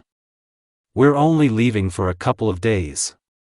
And what can happen to our daughter? She's a Gaara, the woman said indignantly, ceasing to be a monster. Exactly. The man answered from the floor. Don't be dramatic, Kushina said, taking her husband by the scruff of the neck and, smiling sweetly, continued, of course you can, honey. Just don't tear down the house. And, Gaara, baby, you're in charge. And we went. As soon as the woman, dragging her husband by the scruff of the neck, who rested with all his limbs, almost scratching the floor, clearly not wanting to leave the house and leave her daughter with an unknown boy, disappeared from sight and the sound of the door closing was heard, Uchiha suddenly really understood how he still got there. After Uchiha's sworn promise, which was almost forcibly knocked out in a few hours, that he would keep Naruko's secret and behave more or less calmly, the guy was still released. Well, what if I try to escape at night? The guy asked, kneading his stiff body, after all, to sit motionless as a messenger on a chair for about 5 or 6 hours, this is not a big deal for you. I sleep very lightly, Gaara answered him. And you can't run far from Kurama, believe me, so, will you answer my questions? And how long are you going to keep me here? Asked interesting questions to Sasuke as a maximum, all the holidays, said the dog calmly, but, well, or until we solve all the issues with you. So, boys, Naruko intervened in their conversation, now we really won't decide anything, on an empty stomach, so quickly wash your hands and go to the kitchen. Take a bath before going to bed. And I went to cook us dinner. Can she cook, too? The brunette asked with surprise. Yes, indeed. The red-haired man answered importantly, the main thing is not to interfere with her, after all, the kitchen is a holy place here, and she is called the abode of the devil, and Naruko is after all her daughter, this very demon, Gaara informed his classmate with a grin. On the way to the bathroom, Uchiha had a brief tour of the house, where everything is, and where it is better not to go at all. The house turned out to be quite cozy, like the kitchen itself. The only thing that alerted Uchiha was that there were small dents in the walls here and there, and they were also present on the ceiling. And the renovation in this lovely house seems to have been a frequent guest. By the time the guys arrived, plates with snacks were already on the table, and the girl was conjuring something over the stove, and it looked like something was the main dish. Sitting down at the table, not far from Gaara, and feeling the delicious smell, Sasuke finally realized how hungry he was. Here he watched as the fox jumped on a chair and brazenly stole a piece of chicken from a plate. Gaara seemed to be hungry too and also stole a piece of meat from the plate. And so a couple of times. Uchiha also tried to take a couple of treats. He did not even have time to reach his hands to the plate, as Naruko, with an unusual force, hit this very hand with a spatula. Don't you dare carry food. When everything is ready, then you will eat with everyone. Understood? The blonde said with a menacing look and returned to cooking. Yes, but how? Sasuke muttered in bewilderment and already whispering to Gaara, how do you do it? I'm hungry too. Food is clearly not coming soon. And she doesn't do anything to you. Here experience and skill are needed, the classmate also answered in a whisper. Do it quickly, while Naruko can't see. Grab small pieces and don't eat right away, wait a bit, and then eat. The face is always either cute or poker face. After fruitless attempts to eat something, before serving the main course, Sasuke still managed to do it unnoticed. 15 minutes later, Naruko's culinary creativity was served. It looked and tasted delicious. Amazing, said Uchiha, how delicious. Do you always cook like this? Of course, Naruko replied with an important look, finishing her portion. Your husband will probably be lucky. I doubt it very much, Gaara answered for his sister. Not everyone can withstand Naruko. We can say that her chosen one should be no worse than herself. For example, how are you? The brunette asked maliciously. You can do it like me, Gaara replied calmly. So are you guys dating? Uchiha asked casually. Gaara, who had the temerity to take a sip of tea, choked. Naruko's shock didn't last long. What makes you think that? What is it? She asked. Well, you and Gaara, as I understand it, have known each other for a long time and you get along well, and he stays at your house for the whole holidays. So I thought, replied Sasuke. Yes, Uchiha heard the dog laugh for the first time, and Naruko did not remain in debt. Come on, Uchiha, the red-haired man said through laughter, she's my cousin, so don't worry, so you are relatives. The brunette exclaimed in surprise. Although after these words, for some reason, his heart felt lighter. Now I understand your attitude, similar manners, and behavior. Well, okay, Sasuke said. Tomorrow we will solve everything, and with Uchiha, and with the festival and with the scene. It's necessary to rehearse. Maliciously continued the dog but. Oh, you. The blonde exclaimed, well, then we'll come up with a plan to conquer your princess. The sister did not remain in debt, and now sleep. With this departure, I'm tired, creepy. Sasuke, you'll spend the night in Gaara's room, okay? Good night, Sasuke wished the girl. Sweet dreams, sister, Gaara almost purred maliciously. And a cup immediately flew into him, which he immediately deftly caught. Let you have nightmares, assholes. And don't sit for a long time. Tomorrow will definitely be a difficult day, Naruko said and proudly retired to her bedroom. Okay, let's go to bed, Sasuke, let's go. But tomorrow will be a really hard day, especially for Uchiha. Listen, Gaara, why does your sister dress up as a guy? Sasuke asked while lying on a futon, after a bath, which Naruko cordially threw in his face. It's not my secret, the guy replied calmly. Well, anyway? Uchiha did not give up. If you tell me, I promise that I will not reveal her secret to anyone, and I will not tell her. Why would you do that? I just want to know what prompted her to do this, the brunette replied. I saw her photo, long hair, eyes, just beautiful, although she is not ugly now, but why pretend to be a guy? At school, she would have become the #1 beauty, the first girl. I'm already silent about guys. So why? The day is not over yet, so show your kindness a little more.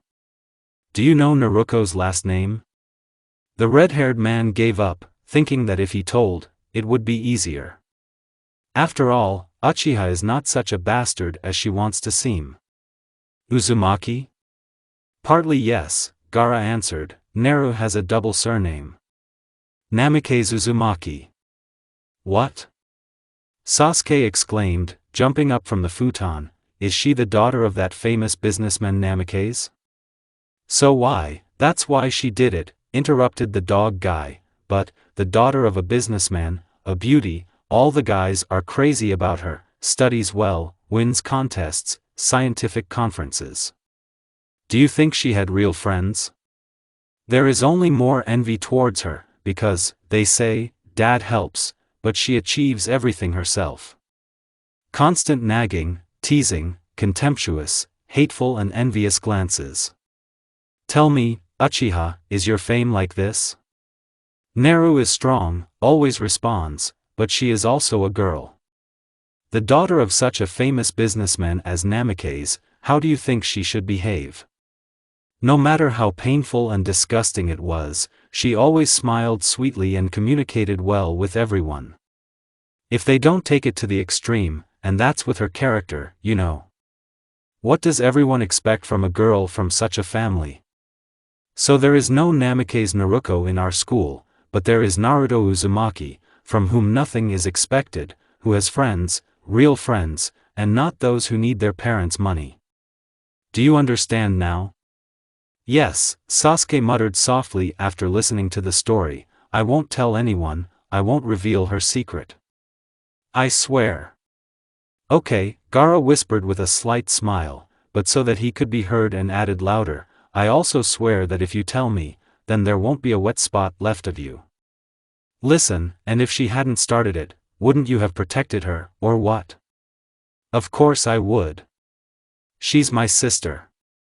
The guy was indignant. So why did you allow it? Exclaimed the brunette.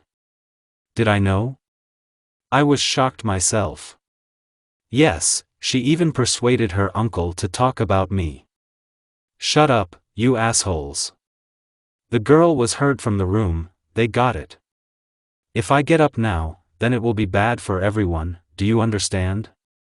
And Kurama will have a feast. Idiots. Everything, be silent.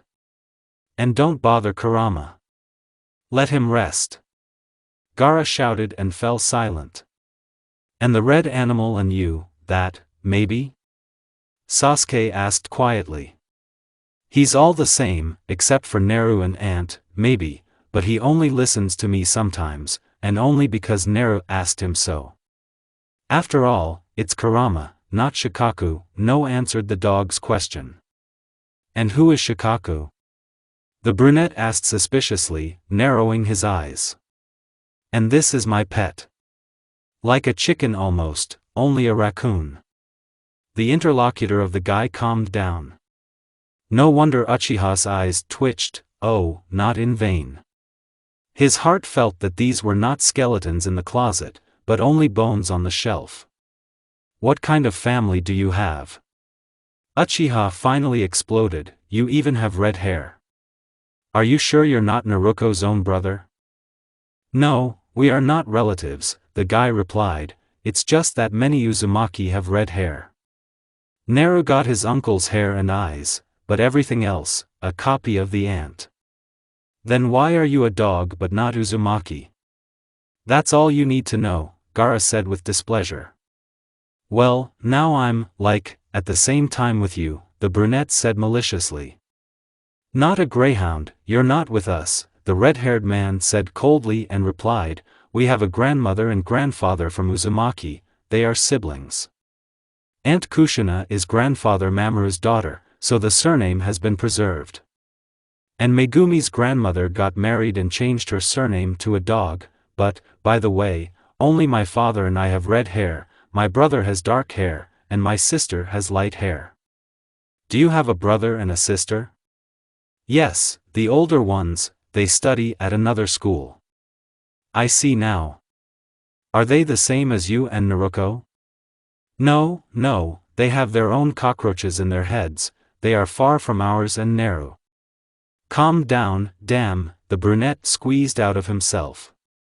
Something you relaxed, Uchiha, Gaara said maliciously, narrowing his eyes, don't forget that after the holidays there is also a festival, and you definitely read the script. What? Sasuke asked sluggishly, he just flipped through the script without really reading it and exploded again in response to a classmate's snide smile, what is it, answer me. Kurama. Uchiha, you're a jerk. The red-haired man hissed and rushed to the door, locking it with a latch. Sasuke handed over a chair, as if to a friend who did not understand where it came from, to prop up the door with it. The design turned out to be impressive, but, looking at the dog butt, the brunette doubted its reliability. How the guys spent that night, and whether they remained relatively intact, we will find out later. Boo-ha-ha-ha, it was a wonderful morning. The sun was shining brightly, funny birds were singing, a chicken was whining quite near. I wonder why he did it? The girl woke up in a great mood. After making the bed, Naruko put on a marathon, so to speak, and put on orange short shorts and a green t-shirt. Smiling at something, she headed for the kitchen, reasonably reasoning that it was not worth waking up her brother and their unwitting guest for the time being. It is not known how Uchiha wakes up, but it is not easy to wake up Gaara. Although it can be done not as painfully and sophisticated as it usually happens, but just wait for the guy's hungry stomach to make him rise. With these thoughts, the girl walked past the guy's room and went to prepare breakfast. For them, the morning was not so fresh and joyful. Although, they were woken up by the smell of food, which made them get out of bed and head to the kitchen as soon as possible, but they managed to fight with the tame fox Naruko. Who knew Kurama had his own little door, just in case? Gaara suffered much less, just a couple of scratches on his arm and that's it. Sasuke got hit harder. His hands are scratched, a couple of marks on the young man's face, and there is nothing to say about the wounded back. For the first time, Uchiha was so grateful to a classmate that he saved him from this red-haired, crazy lump of wool. Entering the kitchen, they were waiting for a simply amazing breakfast: salad, pancakes with syrup, in general, a sight to behold. Sasuke's mouth watered from this view. "Good morning," said Gaara calmly, walking into the kitchen. Uchiha replied in his usual manner. "What happened to you?" Naruko exclaimed when she saw the guys. "Did you have a fight?" she said, narrowing her eyes. "Yeah," the brunette replied sarcastically, with a cute red rug. "Oh," said the girl and reached into the closet for a first aid kit. It was just not necessary to anger him. He's quite docile. "So, Gaara, you're the first." "But I suffered more," Sasuke exclaimed. "Nothing," Naru replied. "What?" "I am being held here by force. My own brothers were captured with their guts. It's good that they feed me at all. And some mad beast almost tore me to shreds. Don't I deserve at least some leniency?" "You deserve it," Dog No replied calmly. "So why?" "Well, I'm still a brother," Gaara replied calmly. "Well, what's the logic?" Sasuke rolled his eyes. Crazy family. After treating the wounds of the guys, and it took much more time for the Uchiha than the girl expected, the guys sat down at the table. "Well, what are you going to do after the holidays are over?" the blonde asked the brunette when half of the breakfast had already been consumed. No matter what Naruko did, from the very first meeting she understood perfectly well that it would be oh so difficult to silence Sasuke. And his arrogance, and his unshakable pride, which you just can't break, and even his stubbornness, these were both his qualities and the whole clan at the same time. Sasuke was somewhat similar to her and her brother, but he was also impossibly different from them. "If you're talking about your secret, then I won't tell you," the guy said calmly, exchanging a glance with his classmate. "Of course, I don't know anything at all, and I don't understand a lot, but that's your business. Who you want to be is up to you." "What? So, you really won't tell anyone anything?" The girl jumped up from the table and looked at her prisoner with shining eyes. The guy was a little embarrassed, looking into these lively and joyfully glowing blue lights. "Of course I won't tell, I give my word. And I don't break my words." "Phew, like a stone from the soul," Naruko said with a slight smile, for some reason immediately believing the words of the brunette, to which Gaara frowned. "This needs to be corrected, so, and what is on our agenda today?" What is the goal? Already turning to her brother, the blonde asked, which completely bewildered Sasuke. I thought you wanted to avenge an imaginary setup. Who? Uncle, Tsunade-sama, Kakashi-sensei? The red-haired man asked, and you, as a couple, will be able to rehearse. Don't go off topic, brother, Naruko sang with a devilish smile, we will always have time to deal with them. From the beginning, we will deal with the arrangement of your personal life. And who is this lucky girl? Sasuke asked ironically, realizing who was behind it, and that all accidents were not so unfortunate. Our target is Hinata Hyuga, said the blonde, blue-black long hair, light lavender eyes. Excellent student. Character, modest, quiet. Communicates with Haruno and Yamanako. There's no boyfriend. Has a younger sister Hanabi and cousin Niji. The girl gave a brief assessment of a classmate. Sasuke, Hyuga is your friend, right? Yes? The guy was confused. So you're in. The blonde reported the happy news. We'll bring this couple together, and we'll take on others along the way. Got it. The brunette saluted. It seems he was beginning to like it all. My God. Gaara groaned, realizing that there was no stopping his sister, and the classmate apparently liked it all. His eyes were too bright. Well, nothing, now he would spoil the mood for them. He was not the only one suffering with the couple. You're kind of funny, I thought you both would mind, Gaara said, interrupting his torment. What are you talking about? The sister asked in bewilderment. Sasuke looked at him questioningly. Have you even read the script? No, the brunette immediately replied, just flipped through. I glanced at it, there's plenty of time anyway, Naruko said, and what's wrong? And you look, it seems, Act 2, Scene 13, said the dog with a predatory smile, but. Not understanding what her brother was talking about, Naruko got up and went into the living room. A minute later she returned with the script sheets in her hands. The girl quickly began to search for the scene indicated by Gaara. Unable to overcome his curiosity, Sasuke approached her and began to read the text. Having found the necessary information, the children's eyes widened, and the street was drowned in the loud cry of two schoolchildren, I'm not going to kiss. The mood was lousy and it was Uchiha's fault. How exactly Naruko didn't know yet, but he was definitely to blame. Yesterday they calmed down after midnight, developing a plan codenamed Taming Wild Rabbits, which translated into human in her opinion and quite a bit in Gaara's opinion means, let's show the timid Hinata what a cool, kind, beautiful Gaara and in general, she should fall in love. Yesterday Naruko had a lot of fun. The whole living room and hallway looked like after the Second World War. Curtains torn from windows, an overturned pot of ficus on the carpet, overturned sofa and armchairs. While Sasuke imagined with horror how Naruko destroyed everything that caught her eye, Gaara calmly kept the brunette in the kitchen, which at that time seemed to be the safest place in this house. Uchiha could hardly believe that this monster, who blows up his own living room with his bare hands, turning over heavy things without any problems, is essentially a fragile and defenseless girl whom he saw recently in various photos. Give them a kiss, then. The girl hissed, there will be a kiss for them. Both French and hickey.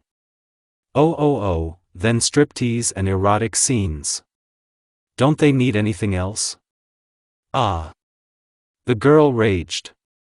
And you are a traitor, Naruko poked her finger at Gaara, that's it, I decided how to bring you and Hinata together. When did you have time? Choked the dog, but, and in general, isn't it necessary to solve such things with me? Yes, you're a complete layman in this. The blonde easily waved off, besides, you seem to have scared the hell out of her. And it was not necessary to fight with her cousin almost immediately after the transfer. Sasuke, who had been silent before, grinned. I have nothing to do with it. He climbed himself. I agree, Naruko said calmly, but not knowing what you really are, without your usual poker face mask, every second climbs to you to sort things out. Well, morons, honestly. Whose cow would moo, dear sister, you're just a charm, you're an angel yourself. That's just that no one sees shark teeth, a pair of horns and a devil's tail, the girl's brother retorted, circling the room with his hand. Lies and slander. The blonde exclaimed, I have perfectly acceptable fox ears and a couple of fluffy tails, and I have only 2 fangs and they are small. Yeah, Gaara drawled ironically, only you have as many as 9 tails, and the manicure hides the claws. Okay, let's close the subject, Naruko said peremptorily, and now I'll tell you a plan how we will create one cute couple, but from the beginning, cleaning. And what do we have to do here? Sasuke tried to splash out, hinting that he, and the girl's brother, were standing on the sidelines at all and had nothing to do with the interior of the room. Well, what kind of men have gone now? Gentlemen, damn it. How to devour, so Naruko, and how to help, so, we have nothing to do. You can also help a sweet and fragile girl like me. The girl made an indignant speech. Actually, Uchiha is right, sister, the red-haired one also tried to get out of it, though somehow sluggishly. I'll poison you. This fragile and sweet misunderstanding hissed no worse than their unloved biologist Orochimaru. This argument seemed quite weighty to both guys, and one with a poker face, the other with a pained expression on his face, but both with undisguised enthusiasm began to help the girl with restoring order. Both wanted to live, and if Gaara knew for sure that the girl would not disdain to fulfill her threat, then Sasuke was not allowed to continue to resent his intuition and sense of self-preservation, which had become quite acute in recent days. The plan was severely criticized and needed serious revision. They presented various situations of meetings and collisions this way and that, calculating the probability of further developments. It didn't add up. Even taking into account all the errors and unforeseen situations, a factor named Niji Hyuga came out everywhere. It needs to be cleaned, Naruko said with a frown, crossing her arms over her chest. What? Surprised, she asked the stunned Uchiha looking at her. Are you going to remove Nagi? How do you imagine it? Crazy, simple. And you will do it, what? How will I do it? Well, I don't know. Come up with it yourself. You're supposed to be friends. So distract him as much as you can. Naruko waved her hand, and what did you think, a bloodsucker? Only you two are bloodsuckers here. Take it easy, Uchiha, Gaara said gloomily, remember that you can't cope with 3 and who is the third one? The guy asked tensely. Kurama, the red-haired man replied, smiling maliciously. As a result, they agreed that they would first send Naruko to Hinata, she would prepare the ground, then Gaara would join them and the brunette would understand that he was not so scary. And the Uchiha will take care of the jealous brother. According to Naruko, this was the easiest task. Sasuke completely disagreed with her, so that Niji's caring older brother mode suddenly went out. At least Armageddon had to happen. In general, they went to bed at 3 in the morning, and at 7 she was woken up by the screams of Uchiha. It seems Kurama decided to play. Gaara plugged him in his favorite way, pillow in the muzzle, promised the fox terrible punishments and fell asleep further. As a child, my brother suffered from chronic insomnia and now appreciated every minute of his sleep, often in the morning when it was time to get up. The girl enviously thought about her brother. He was unavailable until lunch, and she herself never managed to fall asleep. On the way to the convenience store, the girl pondered the situation. The disclosure of the secret by the curious Uchiha was an unpleasant surprise. The brunette infuriated her terribly, but his surprised face was worth seeing.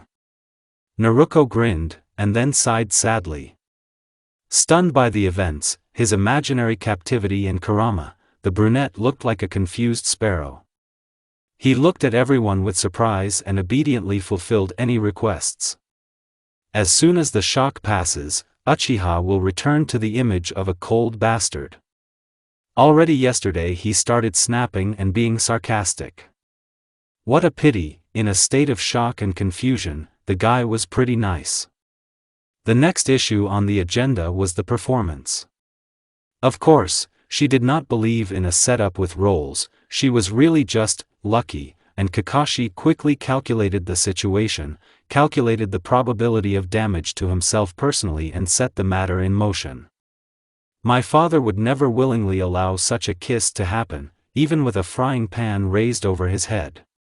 Sensei's head has always been thinking well, and it looks like he will have to hand over Uchiha to him. In case of problems, he will always cover. The bodyguard of her father, even the former one, never liked unknown variables in the examples, and if Uchiha still thinks of handing her over, Kakashi will kill him second, Gaara will be the first, and the father will be a little late with this due to lack of information. Although who knows, the girl was not sure that Sensei was not ratting on her, even if not to her father, then what Tsunade-bachan knows, Jiraiya knows, and therefore the father. So far, everything is going well, except, of course, Uchiha, and Naruko sincerely hopes that this will continue. If she had known that she would study with Gaara, would she have started this whole circus with disguises? Most likely she would. My soul wanted to rest, and the world knows Namikaze Naruko as a beautiful fragile girl with a sweet and pleasant character who would not bully, start and get into fights and swear with black words and show indecent gestures. The violent temper demanded exactly this, so it was Naruto Uzumaki who went to the new school. She was still able to admit to herself that this was the main reason for her act, and not the desire to make friends. Already approaching the house, the decision came to go with the flow. Come what may. The second awakening for Sasuke was better than the first. The guy looked at the sleeping classmate, rubbed the fresh scratches from the claws on his hand and went to the kitchen. There was a note on the refrigerator that the owner of this mansion had gone to the store and a warning for him not to offend the chicken. Ha! Next time he'll pull that flea-ridden rug by the tail. Already fucked up. While quietly Sasuke decided to think a little. The infuriating Uzumaki turned out to be a fighting girl, and the dog butt an outright bully. And the second surprised much more than the first. Who would have thought that a pedant and indifferent to everything, a bore who looks like a suffocator, avoids squabbles, always dressed like a needle, can turn out to be a snide ulcer, loving fights, dressing like a punk out of hours. Gaara's appearance at school was strikingly different from Gaara at home. A classmate came to the educational institution in classic school trousers, loose iron shirts, with slightly slicked down hair. At home, the guy preferred to wear torn jeans, slightly tight t-shirts with not quite decent inscriptions and disheveled hair. In addition to watches, various baubles and leather bracelets appeared on his hands. A large number of t-shirts in his wardrobe. Gaara did not explain. Uzumaki did it when she came to their room for disassembly due to interrupted sleep, in a slightly stretched t-shirt, one of those that a classmate offered him. In general, a real dog, but no one at school knew. After the fights, the image of a weakling and a suffocator flew off him, and that's all.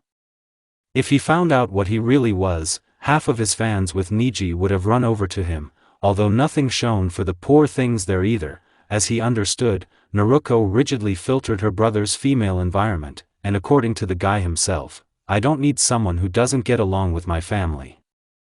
Getting along with a sexy blonde, judging by the home photos, who is on her own mind, would be difficult, so Gaara is an ordinary bachelor. Speaking of Naruko. If she had come to school in her real form, Sasuke would have started taking care of her. The girl was beautiful, he couldn't help but admit that. Golden hair, blue eyes, a soft ringing voice and a stunning figure made her an angel in the flesh. In fact, the angel turned out to be a demon, active and noisy, not afraid to break a nail by hitting someone in the eye. At their school, Naruko would get a big fan club and a bunch of haters, although when approaching a blonde, both of them would grow a wall named dog in their way, but Gaara and the break in the pattern of classmates about his personality would happen immediately, and not gradually, as is happening now.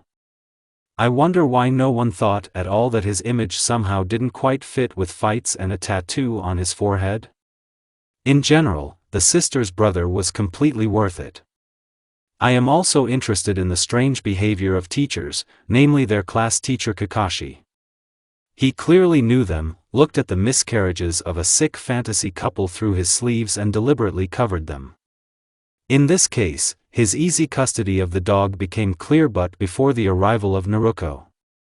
Without a sister, in a sense, the guy's rabid temper was banal and Sensei protected the surrounding jerks from the consequences of his awakening. It was the most insulting thing. After their fight with Gaara, he alone scrubbed the whole class while the second culprit of the incident calmly stomped home. He found out about this quite by accident a couple of weeks later and suspected the dog butt in the teacher's blat. He was right and wrong at the same time. Just yesterday it turned out that Kakashi had been moralizing his brain for 3 hours, and he had no doubt about Sensei's ability to pull brains through his eye with a tube. The next thing to think about was a performance, or rather a kiss. Sasuke is sure that if any other girl were in Uzumaki's place, she would jump with happiness, but Naruko was not anyone, and he would shake his nerves at rehearsals. She will definitely twist her lips, be indignant with them and try to give in the eye. If Naruko were really a guy, this would not be surprising, but she was a girl and before meeting her, Uchiha's unshakable faith in her attractiveness stood like an unshakable wall. Of course, you might think that this is part of her disguise, but the fervent sparkle in Gaara's eyes and the sincere indignation of the blonde herself completely refuted this version. I wonder if her lips taste as soft as they look? Against his will, a pale blush appeared on his cheekbones and Sasuke shook his head. It was not enough to blush at the sight of a blonde jerk at school. Neji, for sure, will go out to ridicule and will look askance at first. No, he will not call him a faggot and frowns disgustedly. After all, they have been friends for years, just to be surprised. And if they find out about it at home?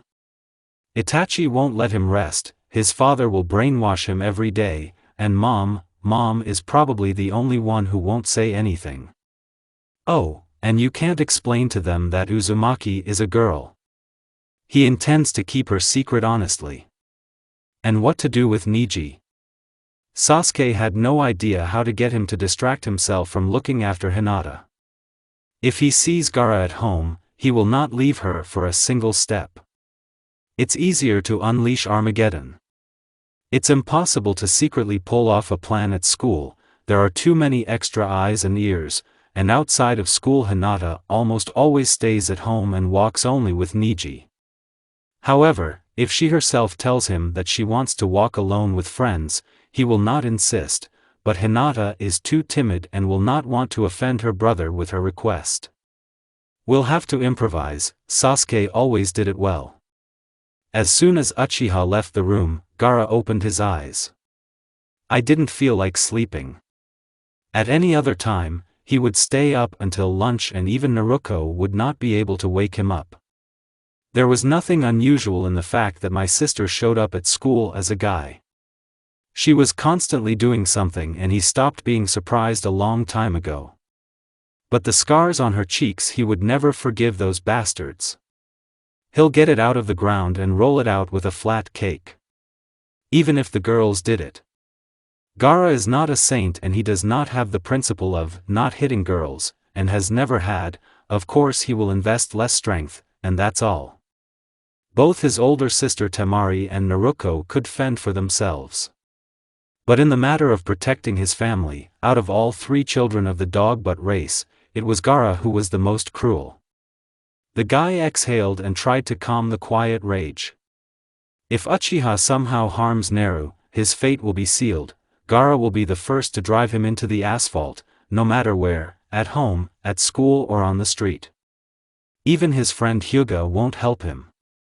It will be a pity, of course, that Hinata will probably see it, but the nickname and comparison of him with a one-tailed demon was not born from scratch. so that others would not think. Hinata. A timid, kind, quiet and insecure girl, she was too unlike his sister. On both. But despite this, there was some inner core in her. Only she always greeted him from the very beginning, the others either forgot or were afraid to approach. When he first transferred to Konoha, he had no desire to study and attend classes. Kakashi knew Gaara would still write all the tests perfectly, but the other teachers didn't know that, and Asuma-sensei asked Hinata to study with him. Despite her shyness and, it seems, even fear, the girl with some kind of bullish stubbornness caught him after school and explained the material over and over again, which, let's be honest, he already knew. At first it infuriated him, then it began to delight him. The guy knew perfectly well what effect he had on others, and the fact that a weak, fragile girl acts even braver than many guys, elevated her in his eyes. But when Gaara tried to look after her, her brother appeared. And there was a fight. Classes stopped and it seems Hinata's fear of him, which had subsided, increased again. He well understood Niji's desire to protect, yet he was a little like that himself, but he believed that he was too limiting and protective of her. Give her a little freedom and she will bloom just a beautiful flower. If Hinata does become his girlfriend, her shyness and uncertainty will disappear forever. The red-haired man was 100% sure of that. Naru simply won't let them stay, but will methodically knock these character traits out of the girl and infect her with her confidence. However, if his sister does not do it, then he will do it. That part of the Uzumaki blood inherited from his grandmother will not allow him to do nothing.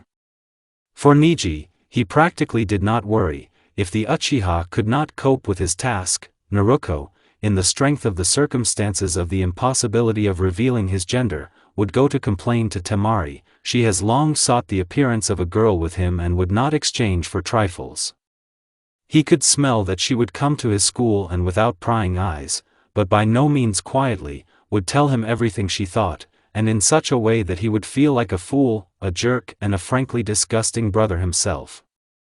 The desire of the older sister to arrange a personal life for her younger brothers is simply incredible, knowing that at one time he fought off with all his hands and feet the dubious honor of going to the same school with her.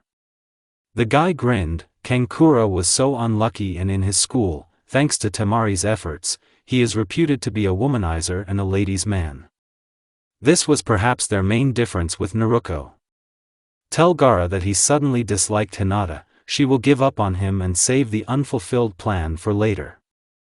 Also, his current behavior at school will soon approach his real one. His so-called hibernation ends and he is ready to shock others with his behavior, habits. At the rehearsal of that performance, Gaara will come dressed, as Uchiha says, at home. His taste in clothes is quite specific and Naruko quite consciously supports this factor. The guy only hopes that Hinata will not faint from his appearance, otherwise it will not be very good. The front door slammed and Gaara heard voices. It's time to get up. A new day begins. Lying on the bed in the room, thank the almighty Kami, at home, Sasuke stared blankly at the ceiling.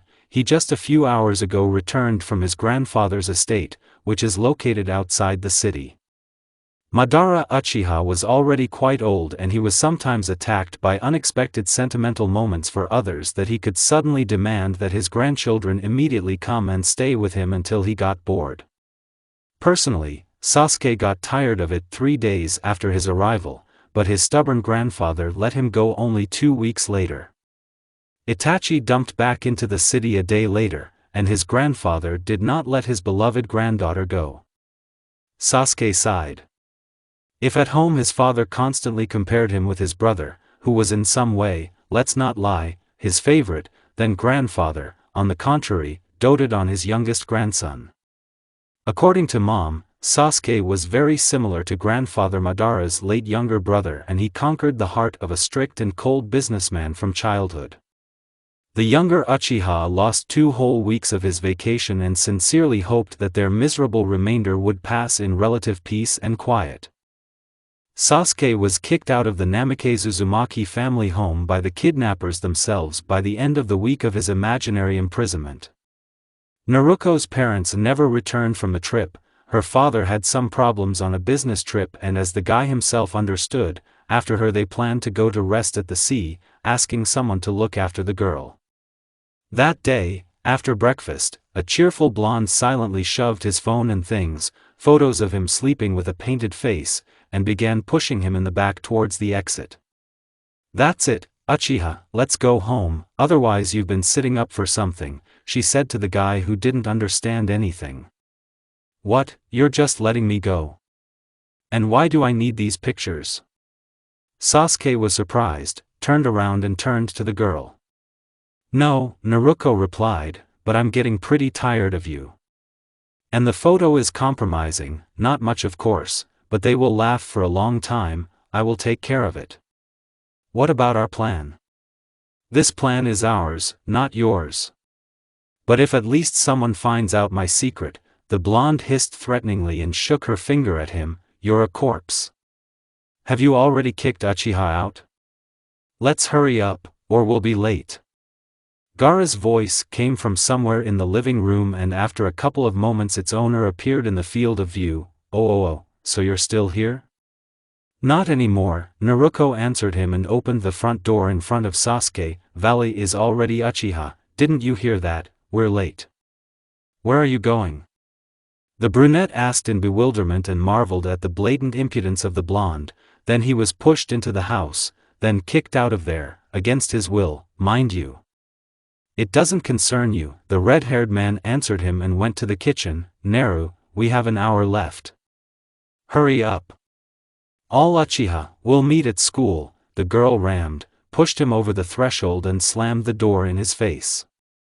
Once again marveling at the impudence of the blonde, Sasuke was about to start pounding on the door, but then he was distracted by the chirping of the phone. "How many missed?" the guy exclaimed and stared at the screen, hoping that he had imagined the numbers. But no, the alert, 156 missed calls, 215 new messages, was still displayed on the screen. After opening the last message, he admired the threats and unprecedented punishments from the sender and hurried home. To bring his sweet and kind Uchiha Mikoto to such a state, you need to try very hard, and it looks like Sasuke did it after all. "Where have you been? Why didn't you answer my calls and messages? Do you even understand how worried I was, Sasuke?" Mom said from the doorway and shook a kitchen towel in front of her son's nose. Looking at the enraged woman, the guy involuntarily compared her to Uzumaki's mom, which he was lucky enough to see in the girl's house. Her dark hair did not develop in a mystical way, and the towel was never more dangerous than a frying pan, but Sasuke did not really notice the difference. He was not only ashamed, but also frankly scared. Sorry, mommy, I didn't want to bother you," and anger, the brunette continued in his thoughts, "didn't you know that my friends invited me and I went on vacation with them? And who gave you permission? May revenge, karma and fate prevail." "Like who?" "Itachi. Didn't he tell you?" "Itachi. What happened, Mom?" The elder brother came running to the call. "A traitor, as it is. Why didn't you tell me that Sasuke was invited on vacation by friends? Do you at least understand how worried I was about your brother? Both disappeared for a whole week. I was about to call the police. You're an adult, but Sasuke is only 15, I'm 16 soon. Shut up. You are punished, both of you. So that I don't see you at home in the evening, pack your things and go to your grandfather." And I was offended. Mom finished her tirade and went into the living room. "What are you doing?" Itachi asked his stupid Ototo, restraining the desire to give his mind a good slap on the head. "I'm taking revenge," they answered him with an impudent grin. "Where have you disappeared to?" "Shursui," was his answer. "What are you taking revenge for? And why didn't I pick up the phone and didn't call my mom myself?" That is, the brother's desperate request not to give questionable permission when a friend allegedly calls you from his phone, didn't bother you in any way? Were you really held? I thought it was your joke. Why didn't you get free? The scotch is in the way, the guy hissed, decorative. What do you mean? Itachi didn't understand. Live. Forget it, let's get ready. In general, there is little good. Sasuke then reread the messages for another whole day, but did not answer anyone, his hands would fall off. Among all, only Niji received a little attention. The brunette wrote that everything was fine with him and he would tell everything later, as he would come from his grandfather. It's time to fulfill promises. Sasuke got out of bed and dialed his friend's number. Hello. Hi, Niji, do you want to meet? My God, Sasuke, where did you go at the beginning of the holidays? I called your house, your brother said he went on vacation with friends. What kind of unknown friends, Uchiha? Don't yell, I've already heard enough, the guy replied with a grimace. Mom never talked to him, even though she lifted the house arrest. Let's meet in a cafe, I'm sick of being locked up. Okay, in an hour, in the lagoon, Niji replied and disconnected. Sasuke jumped up and began to get ready in a hurry. If he stays in the house a little longer, he will just go crazy. Tell me, demanded Hyuga, as soon as they sat down at a table and made an order, where did you go on this vacation? I was staying with my grandfather. And before that, Uzumaki. And everywhere on a compulsory basis. Niji raised an eyebrow and looked at him with a skeptical look, as if deciding for himself whether his friend was crazy or not. And how did you get there? And after a little thought, he clarified, to Uzumaki.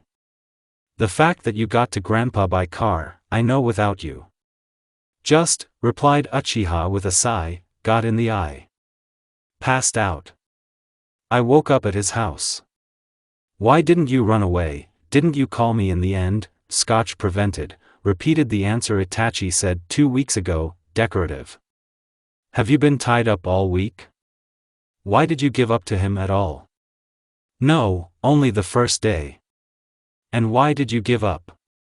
I just wasn't lucky enough to see Uzumaki in their natural habitat, so to speak. Don't ask, I won't tell. Hyuga looked at him with an appraising look and realized, yes, he wouldn't say. In some matters Uchiha was still a stubborn sheep. How did he keep you for a whole week at all? Continued the interrogation of Niji. I would have left when he was sleeping. He had accomplices, Sasuke drawled. By the way, you were right, they are with a dog but they have known each other for a long time. He knocked me out. I told you, the light-eyed man muttered contentedly and continued, and who else? You said accomplices. Uchiha did not quite pull up the sleeve of his shirt and showed his friend the scratches that had not fully healed. The little animal, the blonde we are discussing, is as crazy as he is. That I didn't tear off his tail, I don't know myself. Business. And how long have they been friends with the dog? Why do you need it? Uchiha asked suspiciously. For the sake of curiosity, Hyuga replied. When Uzumaki transferred too quickly they got along. They are too different, but they move, fight, even speak the same sometimes, have you noticed? Now I notice, muttered the brunette, Gaara, like you Hinate, brother. So they have known each other for a long time. I mean, how am I? A cousin or something? Well, yes. Not native, that's for sure. Sasuke has always believed that the easiest way to hide the truth is to hide it in plain sight. He gave his friend the truthful information and even confirmed his guesses, and the fact that he had learned and understood only part of it did not concern him in any way. Here Uchiha is innocent and pure, like a baby. Okay, Uchiha sighed, tell me how yourself, otherwise the one-sided exchange of information is no longer particularly interesting to me. Yes, you didn't miss much, said Niji. Well, listen. Blondes. Here Sasuke pronounces exactly blonde, as if insulting Naruto, comparing him to a hysterical woman. Given their previous relationship, Niji, who does not know the whole situation, does not even see the catch. Naruko, Gaara, wake up, breakfast is coming soon. Mom's voice was heard from below and the girl reluctantly opened her eyes. She fell asleep on the floor, arms outstretched in different directions and throwing one leg over a red-haired guy who, unlike her, settled on a soft poof. When trying to get up, her back ached and the girl kicked her brother's knee in irritation, and without waiting for any response to this action, she threw him off the poof. It's a trifle, but it's still nice, she's not the only one suffering. Naru, get off, he muttered through his sleep, and without opening his eyes crawled to the bed, pulled off the first thing that came to hand, and this was a soft toy in the form of a toothy crocodile, and using this crocodile as a pillow, he fell asleep further. You are incorrigible, the girl rolled her eyes, packed her things and went to the bathroom to carry out morning procedures.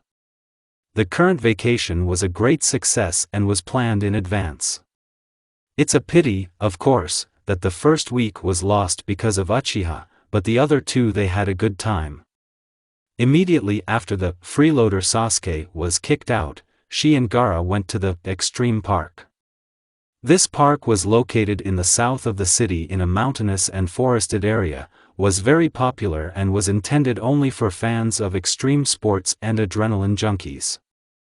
Naruko didn't consider herself or her brother to be either, but Dad and his bodyguards, who were lucky enough to play the role of their nannies, were convinced of the opposite. Tickets to this park were ordered long before the opening of the season necessary for extreme sports and the 2 months of waiting were worth it. Jumping off a cliff, crossing a gorge on a flimsy bridge, descending a stormy river and just a wonderful natural artificial playground for parkour.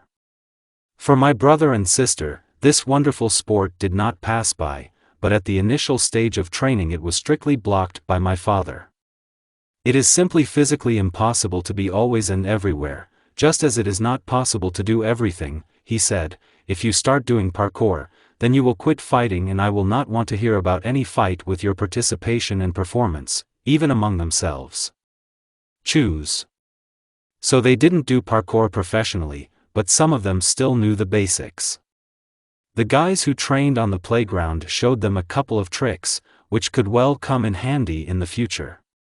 In gratitude, they taught them several self-defense techniques, and when they found out that they had problems with another group of parkourers, they promised to help by stuffing their faces. And since they're back together now, why don't they come back from the shadows? True, they only laughed a little, because what can two teenagers do? Naruko and Gaara were well aware that many youth groups have their own territory in the city, and the city was divided in several planes. Often they intersected and overlapped with each other in various fields of activity. When the brother and sister lived in the same, still the very first, city, although in different areas, almost at its ends, they even had their own territory. It almost completely coincided with the territory of a group of parkourers, partly with a group of bikers and quite a bit with street dancers. Since the scope of the group's activities was different, they all try to maintain a balance, although there are conflicts. Here they had, mostly with bikers. When your simple, uninvolved friends are afraid to step on a part of your neighborhood, claiming that this is the territory of the tailed ones, and then it turns out that these tailed ones are two youngsters. In general, there is little good. By what miracle they then established a relationship Naruko still does not know. But with the parkour group they had peace and mutual benefit, although in the beginning they did not take them seriously either. Novice guys could always come and complain about the older boys of their other groups. Why they did not complain to their elders was not clear. In return they could act as couriers, postmen or spy scouts. Chasing and jumping around the city was a joy for them and it was a good workout. In all these groups and territories there was nothing large-scale and even more criminal, it was just that members of a certain caste could often be found only there. They lived nearby, studied, trained and rested here. All this stuff was not known to everyone, but only to those who were engaged in various clubs and sections in a more street and wild type of activity such as wrestling. Imagine a showdown between two ballet groups who, performing various steps, politely or not, asked to get out of their neighborhood. Most of the kids from their classes didn't even know about the existence of the shadow world of youth.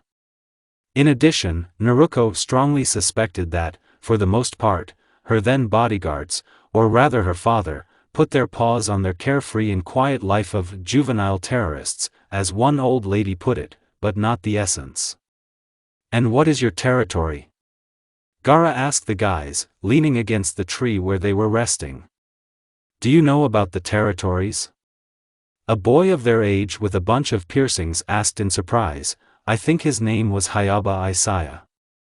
"Yes, we know," Naruko calmly replied, took a bite from the sandwich, handed the second one to her brother and stared expectantly at the parkourers. "They showed us fighting techniques." Isaiah Makoto, a brown-haired 20-year-old with a bizarre tattoo on his temple, gave us a slap on the back of the head and turned to new acquaintances. "Fighters, right? And why do you need it? Do you want to join?" Midori, the girl with dyed green hair, asked. "No," Gaara answered, "we want to get a territory with Naru." "Just the two of us?" Kiriya was surprised, the most normal looking of their company. "It's impossible, of course we don't mind, and there is no fighting territory in the area, but only two of us can gain a foothold?" "Don't worry, we're used to it," Naruko said with a carefree wave of her hand. "Not used to it?" Squinting asked Daichi, the oldest and most important in the group of parkourers. He seemed to combine the features of the others: piercing, a bunch of tattoos and dark blue hair. "From what city do you say?" "What is it?" asked Hayaba, puzzled. "Yes, I once heard about a couple of crazy young fighters who kept the territory as a widow," Daichi replied. "Exactly." Makoto slapped his forehead, tailed. "A red-haired boy and his blonde sister, Kirara, also told me about them when I went to their city for competitions." She was still upset that they had moved. "So it's you, is it? You said blonde so much that I immediately wanted to punch you in the face. Do you believe it?" The blue-eyed one replied with a grimace. "So you're a girl?" Isaiah exclaimed, indecently pointing his finger at Naruko. "Have you noticed it just now?" Kiriya asked and rewarded the younger guy with another slap on the head. "However, I don't mind, we haven't had fighters for a long time, the territory is free. Various punks are still unstrapped, they will do something all the time at our training places, then they will scatter garbage, then they will break obstacles, there is no strength anymore. What do you think, Captain?" "It would be good," Daichi answered after a bit of thought. "The fighters have always, in a sense, kept order, and they also drove our fry so that they would not lose their belts and become impudent. If anything, we'll even help you, you guys are normal, and you have a good reputation for neighbors. But you don't care about our opinion, do you?" "That's right," Gaara answered, and then asked, "Is there anyone else on the territory? I would like to know who we will be next to." "Yes, there is no pure overlap," Midori waved her hand, "only partial, but we are not in conflict and they will also be glad to fighters." "And who is this?" "The guys from the skate club, there is also a bike club, street boarders, and many others. We have few skate parks in the city and one is just on our territory, so they have overlapped," said Kiriya.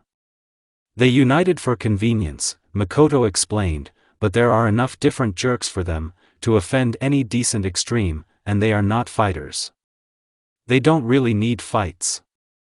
"I see," muttered Naruko, "and what did you mean by chasing the fry so that they don't get loose and get impudent? You didn't do it?" the green-haired woman asked.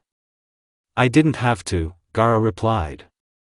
"When you can quickly and almost without problems get out of almost any place, your head can spin from permissiveness," Daichi undertook to explain. "For example, we'll annoy the cops or pull that girl's purse, they won't catch you anyway, and we don't always get into the course, only how late it won't be, but then the whole group already has a problem. The fighters, if they catch them, we'll beat them off well, even if they don't catch them, they will report to us, and we will figure it out for ourselves. The presence of justice significantly knocks down arrogance. Well, yes, you'll catch yours, Naruko said with a grin. Well, you can run away from yours, Kiria retorted. For example, you have a good reaction, sense of direction and endurance, and this is not a little. Besides, you know the small basics of parkour and this gives you an advantage. I remember how I started, messed up, and ran into something. I thought it would be, they wouldn't catch me anyway, and then I barely took my feet away. Not caught? Isaiah interrupted Senpai with interest. And it's no use, the guy sighed. They went to the elders in the group, they say so and so, you have one disgrace here, sort it out, or we'll take it ourselves. So it flew into my head from the elders, so much so that I was discouraged from being a hero. So you're talking about it, Gaara drawled. Yes, we were caught a couple of times, we didn't have any special problems with it. So it's decided, Naruko clapped her hands, as soon as we get back, let's go have a fight, stuff a few more, faces, and go get acquainted with the housemates. How much will we beat? Bored asked the red-haired man and immediately answered himself, I think about 10 will be enough for the first time. Are you serious now? Makoto asked cautiously and admired the two smiles, more like a snarl. In general, upon returning home, after a good snack and rest, Naruko and Gaara began to put their plans into practice. The chance came very soon. On the street, a couple of blocks from the house, 5 disordered 11th graders, in the uniform of the Akechi school, which is almost at the other end of the city, were laughing and drinking beer near the playground. It was impossible to miss such an outrage and they, having taken the jerks a little further away, staged a rather big fight. Later it turned out that there were not 5 jerks, but 8, 3 went to replenish the alcohol supply, but only 1 joined the fight. As Gaara later recalled, he saw the 2 remaining on the sidelines at the club's training sessions that he attended with Naruko as a child. It seems they remembered them too. But it's even for the best. And so that I don't see you here anymore, have fun at home, do you understand? Holding one of the guys by the breasts, the red-haired man spoke threateningly, then released the jerk and gave him a kick in the ass to accelerate. After the fight, Naruko noted with displeasure that she relaxed and lost a little speed. She understood perfectly well that as a girl she is physically weaker than many guys, and therefore this disadvantage should be covered with other skills. Speed, agility, even her low height, of course, for guys, have been her advantages in fights ever since she reached the age when there are differences between boys and girls. Well, never mind, she will definitely fix it. And it was a pity that she now has short hair. In fights, she often hit opponents in the face with her hair, thereby disorienting them. Perhaps this was the only reason to regret that she cut them off herself. Gaara was like a cat who had eaten sour cream. Neither bruises nor fatigue spoiled his mood, although, yes, he also relaxed. He had not had such big fights for a long time, and those that were not his frequent guest, which was extremely unfortunate, but because of this he lost a little stamina, although by the end of the holidays, the guy was sure that he would fully restore it. As a result, Gaara's cheekbone was smashed, and Naruko's lip. They put a lot of bruises, but they came out victorious. For 2.5 weeks, the brother and sister managed to get into a lot of fights, sometimes several times a day. Bruises did not have time to go away, and abrasions and bruises to pass, although in the end they did not really appear. They claimed the area, and many recognized it.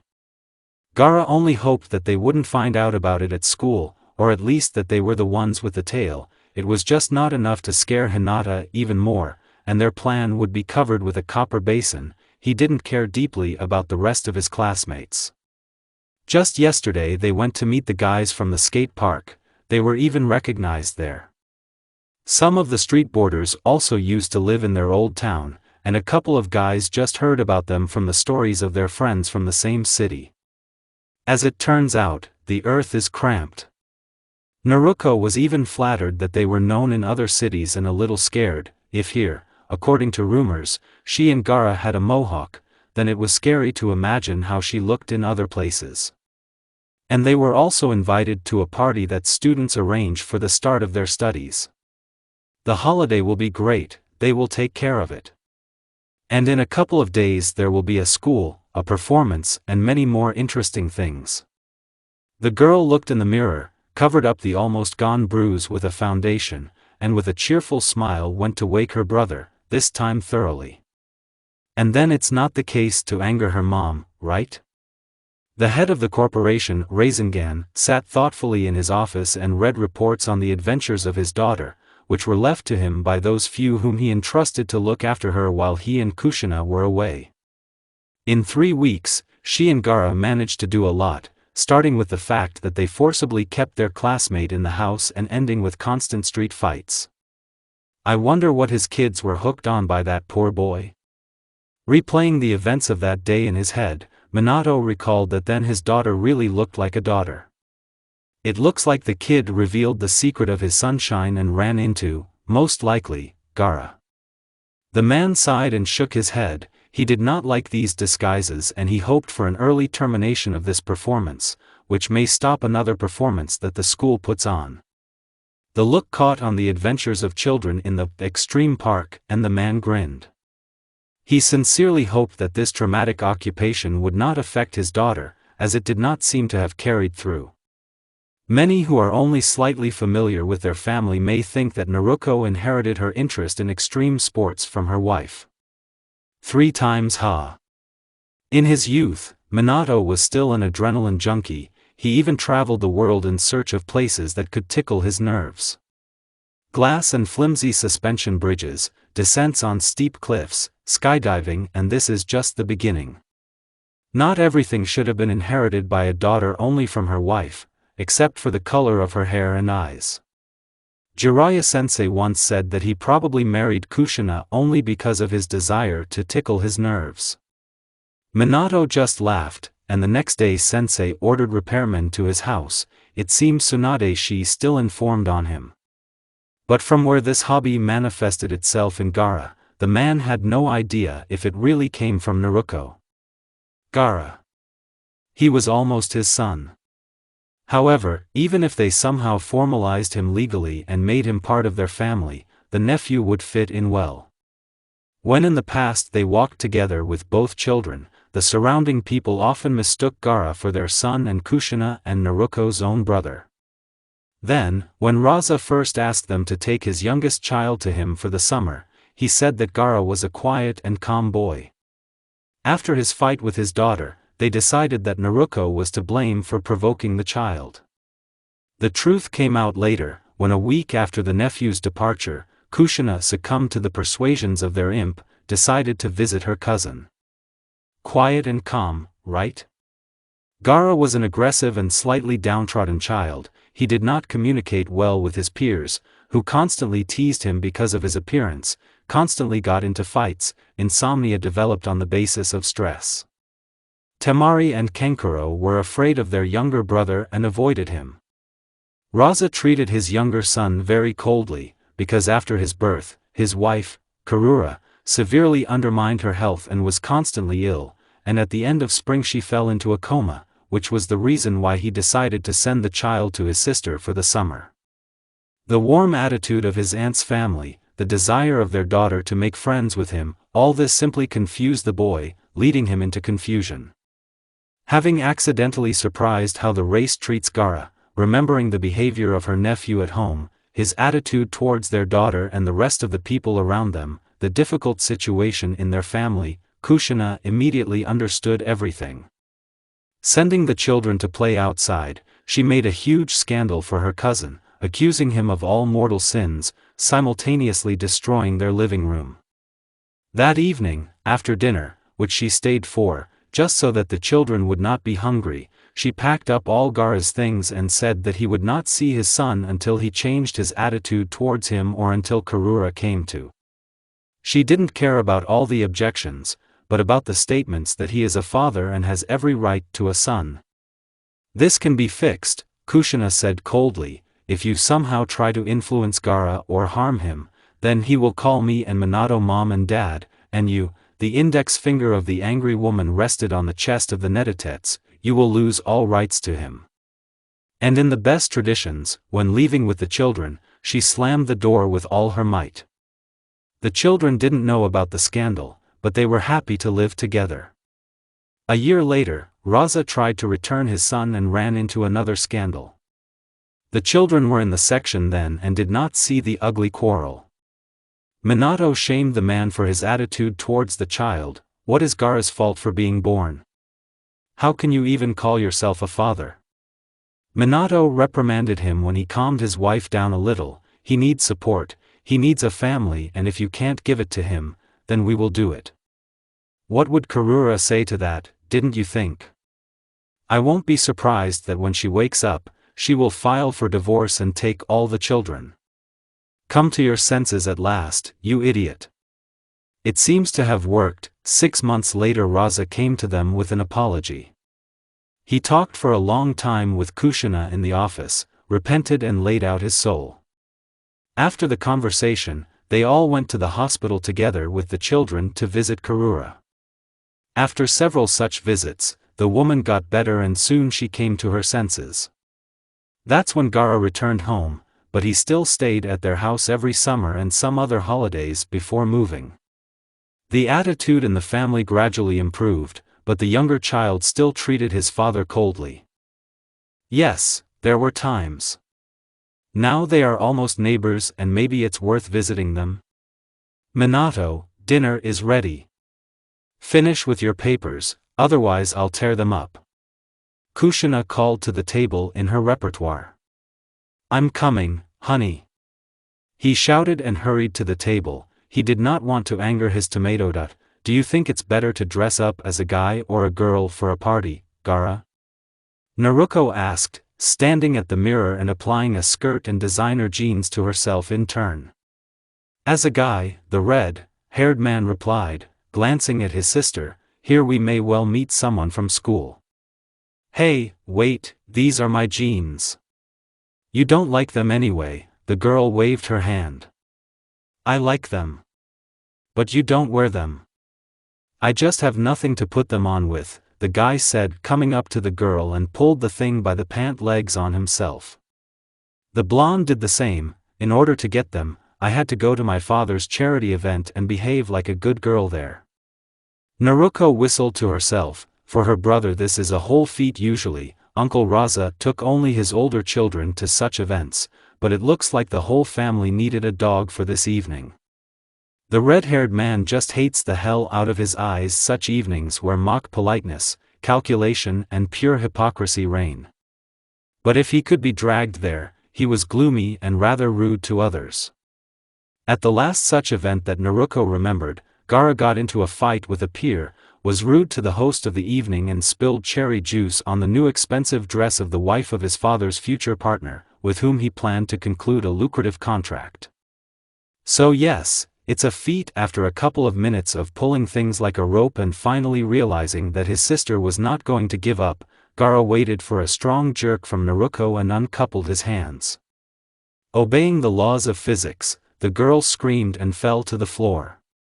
But I have nothing to wear, she said indignantly, watching her brother lift his jeans. You have a whole closet full of clothes, the guy pointed with his finger at the named piece of furniture and, suppressing further indignation, added, and half of the things in it are mine. I'll remember it for you, Naruko muttered, getting up from the floor and went rummaging in the mentioned closet. As a result, she put on denim breeches just below her knees, a red t-shirt with the image of a rock band with a custom-made inscription on the back, "Beware of the demon, you will kill you," also, by the way, belonging to Gaara. Then she had to make a choice about her hairstyle. On the one hand, she goes to the party as a guy, on the other, many people there know her as a girl, because tailed ones are exactly like brother and sister. After thinking a little, Naruko pulled back her hair, fixed with varnish, standing up with the help of a rim. It will do, the girl decided and went down to the first floor to her brother. Gaara has not changed himself. He dressed up in black torn trousers and a beige t-shirt with a table of chemical elements on the back and advice to learn it, because the owner of the t-shirt is just a bomb. On the hands of the guy hung various chains and leather bracelets, and around his neck a simple necklace with a dinosaur claw, which Naruko gave him as a child, having stolen this very claw from the museum. He didn't put on jeans and didn't give me. The girl was indignant, and the guy just rolled his eyes. Let's go already, a model of the last century. Holy shit. Don't fight at home. It was heard from the office. All right, Daddy.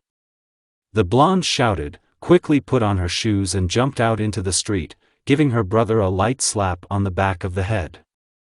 We're gone, Gaara shouted somewhere deep into the house and jumped out after his sister. Thank you very much, Hinata, for helping us, Sakura said when they sat down at the table after they put the cakes for the cakes. Yes, we couldn't have done it without you, Ino agreed and put cups of tea on the table. They were going to cut the cakes and make a lot of small various cakes, and Hinata was invited to help with this, since her friends were not particularly strong in cooking. I hope Sasuke-kun will like it, the pink-haired girl dreamily stretched out and closed her eyes. I think that from such a quantity of sweets he will start diabetes, Hinata answered her. Besides, doesn't he really like sweets? Well, I'm not going to give him everything. Sakura answered and turned to another friend, and you still haven't told, Ino, who you want to give sweets to. Sayu, the blonde replied, taking a sip of tea, he helped me a lot on the last test and I want to thank him. I thought you'd give Sasuke-kun too, Hinata stretched out and took her mug. Ino sighed, Sasuke doesn't pay attention to anyone and I think it's just useless to try to start a relationship with him. But Sai turns out to be very cute. What makes you think that? Sakura asked, he's kind of detached or something and his jokes are stupid. He participated in an art competition and before the holidays he offered me to be his model, Yamanaka replied. At first I refused, but then I changed my mind. As it turned out, it was not in vain. Sai is interesting and knows a lot about art. I learned more from him during the holidays than during my entire school year. Sai has recently started communicating with Uzumaki, Haruno said as if warning. Naruto doesn't seem to be bad, he's just a prankster, and he fights with Sasuke-kun constantly. And he is also friends with a dog, but how can you be friends with him at all?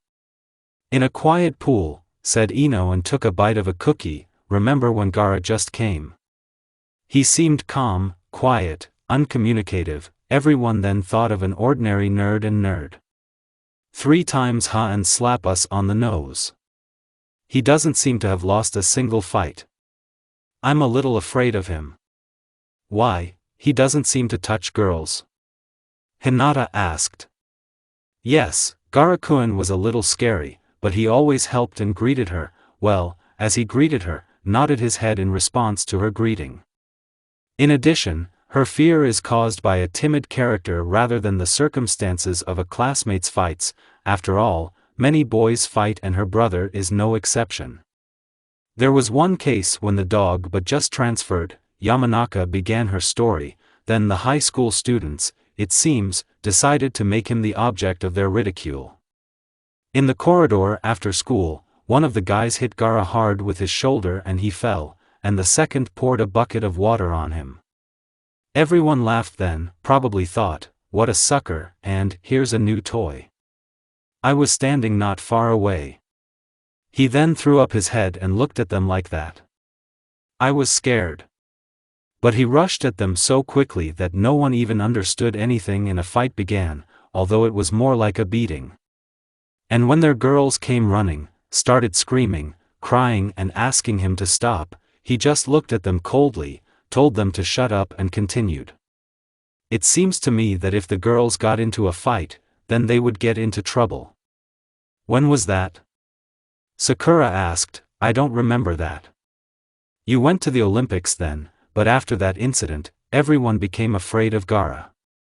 There was silence at the table. Hinata found this story a little strange, because when the red-haired man first fought with Niji and she asked them to stop crying, Gaara really stopped. Okay, enough about the scary boys. Yamanaka clapped her hands and smiled, let's talk about the beautiful ones. Sakura happily supported the topic. Ino decided to try her luck with Sai. I still like Sasuke, and who do you like? Hyuga only looked at one friend and then at the other in confusion. Oh, that's easy. Smiling maliciously, Yamanaka drawled, she likes Uzumaki. Embarrassment was added to the confused look. What makes them think that? Yes, Naruto-kun was pretty cute, and also kind, cheerful and energetic.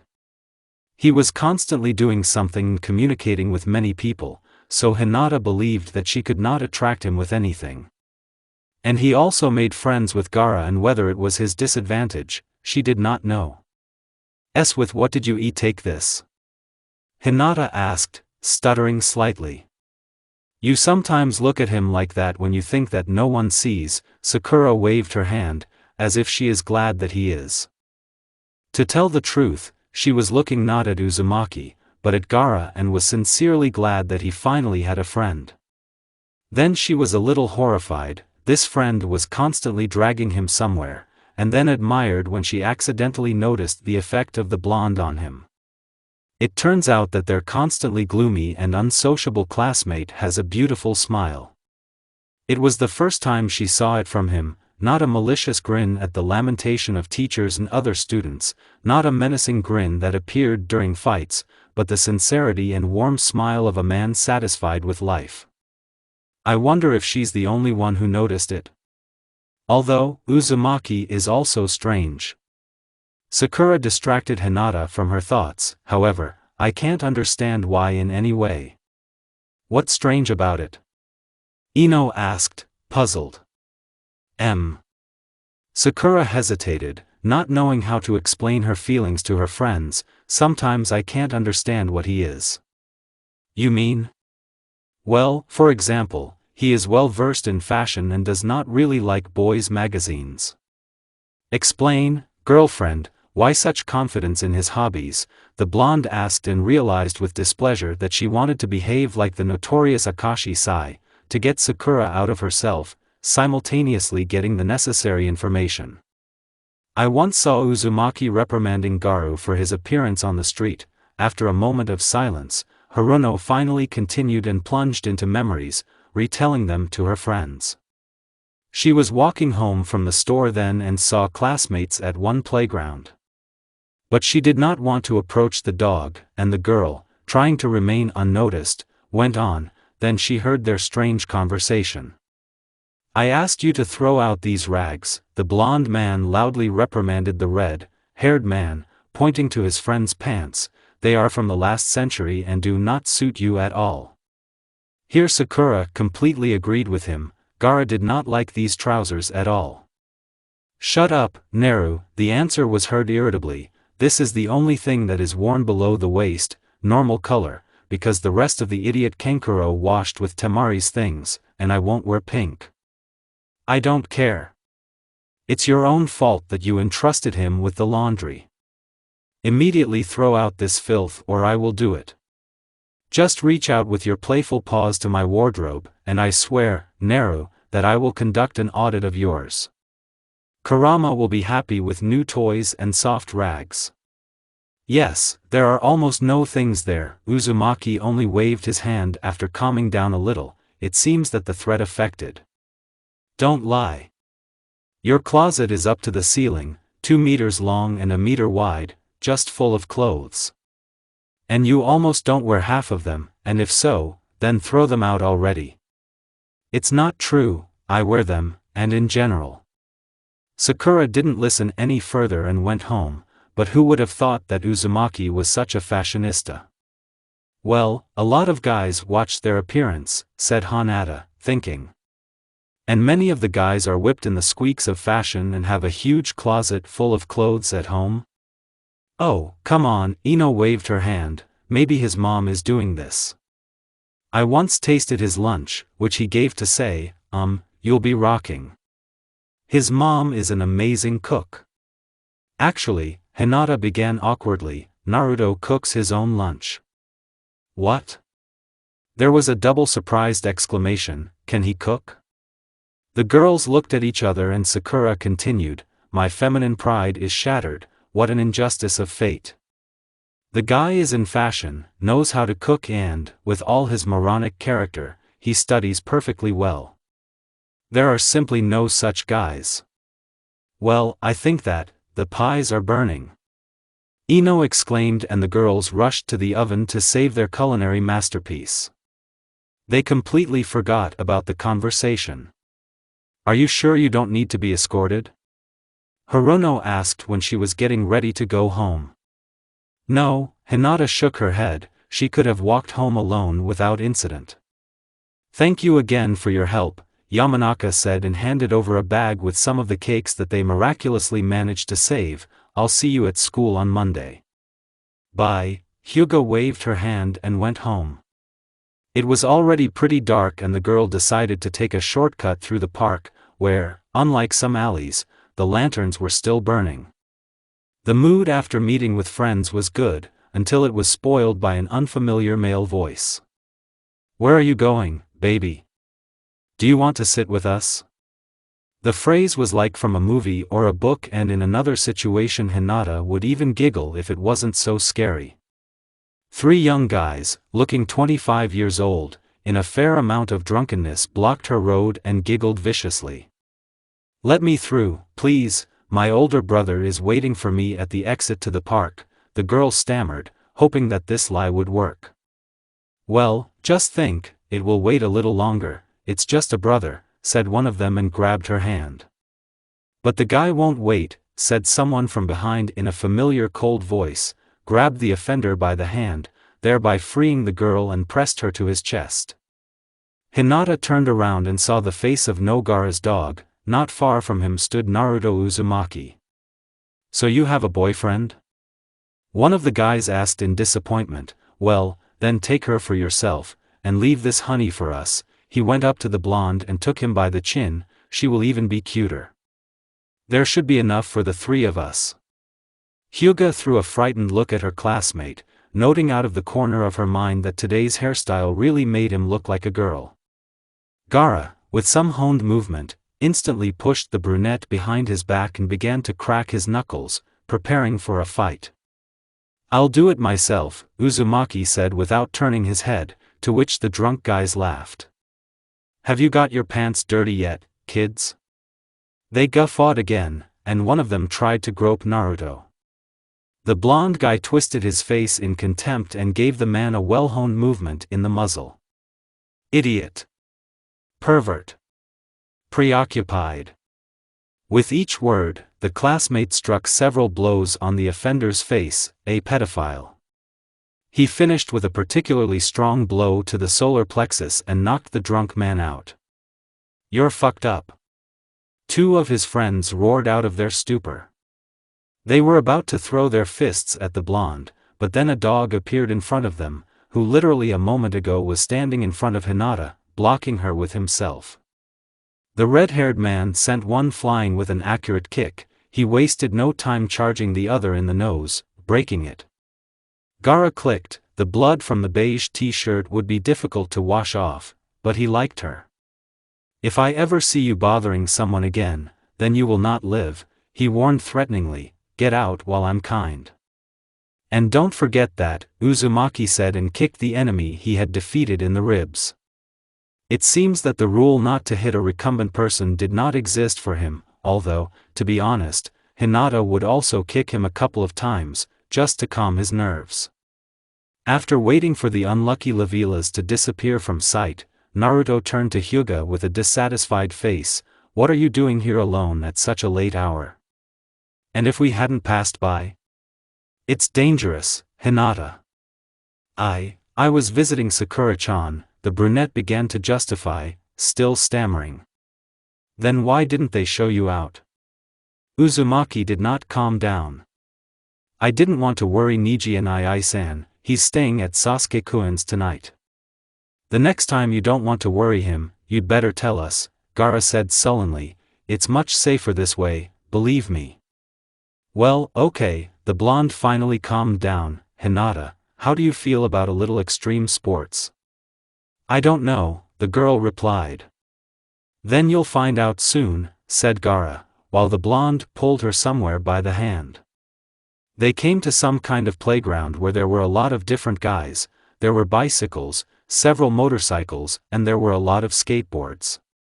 Where have you disappeared to? One of the guys with a lot of piercings asked. They rushed like crazy. And who is this with you? Your girlfriend? Yes, Gaara said calmly.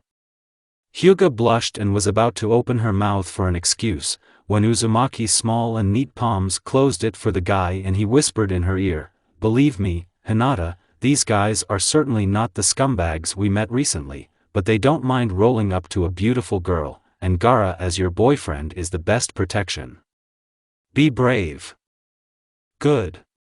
The girl answered and, under the approving gaze of a classmate, turned to the assembled guys, "Hello everyone, my name is Hinata, would you like homemade cakes?" And was revived with acclamations of approval. The brunette prettily admired and realized that she already liked it here.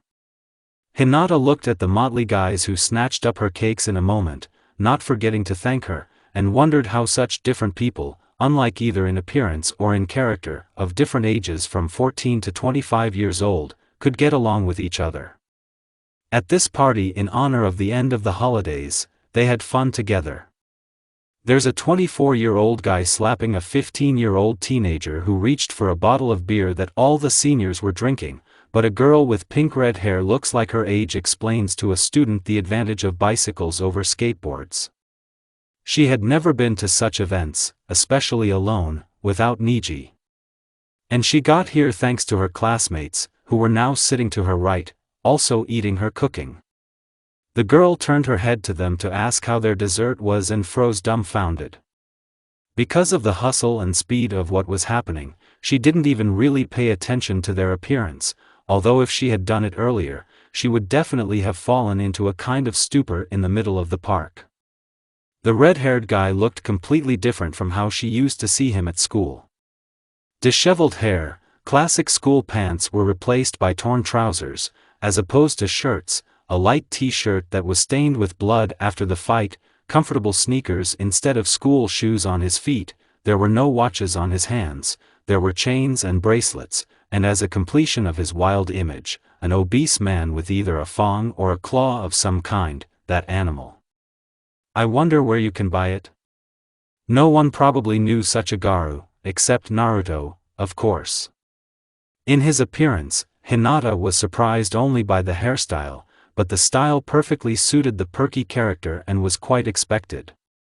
Pretty good, said the dog, but not really addressing anyone and turned to Uzumaki, do the same later.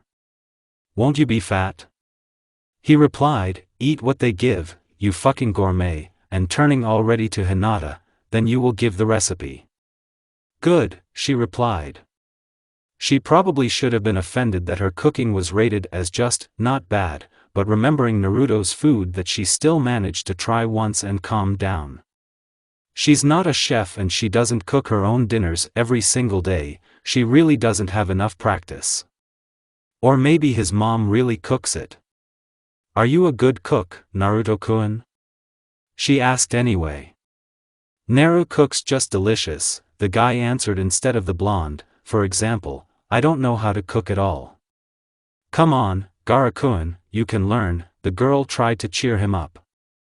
No, Hina, you don't understand, he really can't. Naruto shook his head, Temari doesn't let him near the stove at home for a reason, but because when he approaches, poor kitchen utensils just burn. Who is Temari? Hyuga asks too sharply for herself. My older sister. The red-haired man answers and gets up, I'll go to the guys, they seem to be playing poker for money there. Gaara-kun can play poker? After a couple of minutes, the girl asked Naruto, you can easily lose there. He won't lose. You can't be sure about gambling. I'm sure Gaara won't lose.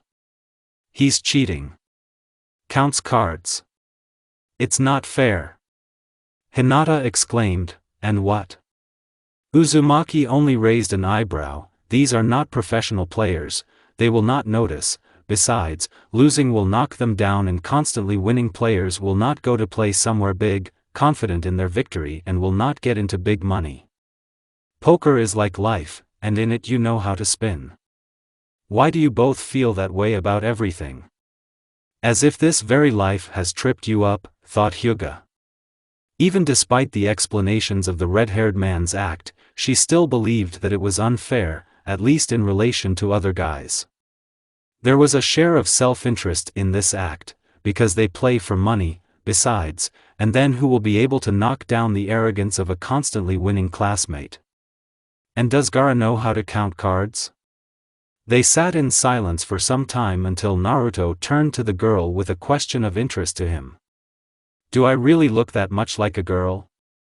He spoke calmly, looking in front of him and not changing the tone of his voice, but Hinata still decided that it bothered him and tried to answer as honestly as possible, choosing words so as not to offend, because what kind of guy would like to be compared to a girl?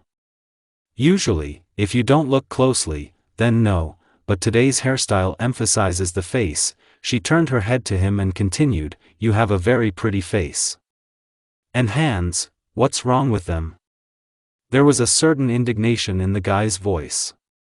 To be honest, I didn't pay attention until today, but they are very thin and delicate, not like boys, and also the nails are well groomed. Do you do a manicure? Many guys take care of their nails and do manicures. Those people whose lives are connected, well, for example, with a stage or a podium, take care of their nails. Naruto began to explain, did you know that some athletes who constantly make ball throws, constantly file their nails, that is, do a manicure, and they always have a nail file with them. When throwing, the ball touches the tips of the fingers, and the nails can interfere with making, for example, a good transfer. So if someone tells you that he can always score a basketball ball in the ring, but he has unkempt, gnawed nails, then this is 100% lie.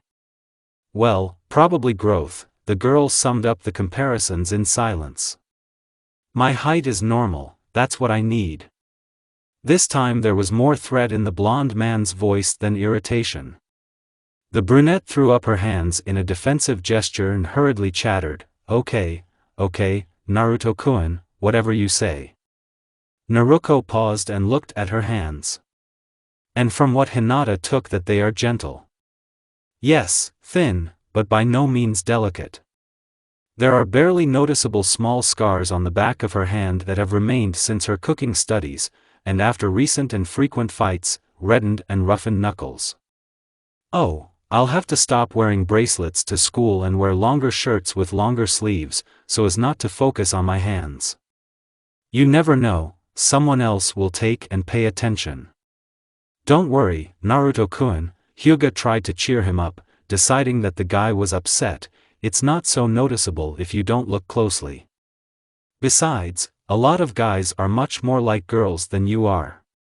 Much more than that, I'm already a girl, Naruko thought to herself, or do you want to say that there are guys more feminine than me? And that's a shame. To find such and give them in the face, or something, well, Hinata, calm the dam. Smiling broadly, she replied, don't worry, Hinata, everything is fine. Let's go and see what Gaara is doing there. Let's go, the girl said and smiled back. Gaara has already won everything that can be won. For decency and distraction, he lost a couple of times and was now watching with a lean face, not paying attention to the destructive glances of other players, for the unfolding skateboarding competition. What's the showdown about? Naruto asked her brother. It's a long story. He replied, but in short, Ruji believes that the best chefs are men. Maria does not agree with him. Isn't that so? Hinata asked, not forgetting about Uzumaki cooking. Both Gaara and Naruto looked at her strangely. Both of them completely disagreed with the brunette and in other circumstances could have thoroughly argued with her. Absolutely all the men of the family had a dog, but did not know how to cook. Generally. No way. Their maximum limit of good cooking was at the stage of a burnt omelette, and a miracle happened very rarely. Naruko also believed that everything depends on circumstances and desire. Her mom just cooked deliciously, but her dad, if he wants, can cook very tasty dishes. Without realizing what was wrong, the girl decided to translate the topic a little. Shouldn't such a dispute be checked in the kitchen? Well, there's no kitchen anywhere near here. The red-haired man chuckled, and Maria will win anyway, both here and in the kitchen. Why? Hyuga couldn't resist asking. Intuition. Gaara and Naruto chuckled together. And so it turned out, although to tell the truth, Maria barely snatched the victory from Ruji, and she, as a girl, beautiful among other things, was a little sued. The brunette would like to clap along with the rest to the winner, but fell into a slight stupor after looking at her classmates. The dog, but impressively, sat slightly leaning back on a low bench, resting on his hands placed on his sides, while Uzumaki stood next to him leaning over and hugging Gaara by the shoulders while putting his chin on the top of his head and talking quietly about something. Both of them had a look of peace on their faces, as if they were in their own inaccessible world, where she probably had no place. And then someone suddenly swooped on the Trinity, destroying the prevailing atmosphere. The intruder scooped up Hinata, pinching her between himself and the guys, and laughed in response to the irritated looks. The hugs disappeared as unexpectedly as they appeared, and the girl, unable to keep her fragile balance, began to waddle over the bench. In an attempt not to fall, she twisted around, and by some miracle her head ended up on a classmate's lap, and the rest of her body lay on the bench, except for the legs that hung from it. The face blushed in an instant, but the attempt to get up was stopped by Gaara's strong hand, which carefully held her. "What the hell are you doing, Isaiah?" Uzumaki growled. Finally, having finished laughing, the guy who turned out to be Isaiah answered, "I just came to the party now and just decided to say hello." "It was enough just to wave to us from afar, for example," Gaara muttered gloomily. "Come on," the guy said without ceasing to smile, and turning to Uzumaki, "By the way, now you really match your pee." Naruto's fist, which hit somewhere in the stomach, did not let him finish. The blow was not strong and the guy just choked, but fell silent. The blonde man dragged him away from the bench and spoke in a threatening whisper, "If she finds out I'm a girl, you'll quickly become a corpse." Isaiah looked at Hinata, who was still lying on his brother's lap, in bewilderment, and also answered in a confused whisper. "Are you fooling this cutie?" "No, we're not fooling this cutie," Naruko rolled her eyes, "we're fooling our whole class, and at the same time the school and the teachers, so shut up and tell everyone to keep quiet too, okay?" The guy looked at the brunette again, then at the blonde, and nodded with a wide smile. "Is it fun?" "Yes." "Will you tell me?" "No." "Why?" "You know less, you sleep more soundly." Uzumaki finally couldn't stand it. "Let's go to your guys, I'll tell them everything myself. What does Naruto-kun correspond to now?" Overcoming her embarrassment, the girl asked the red-haired man.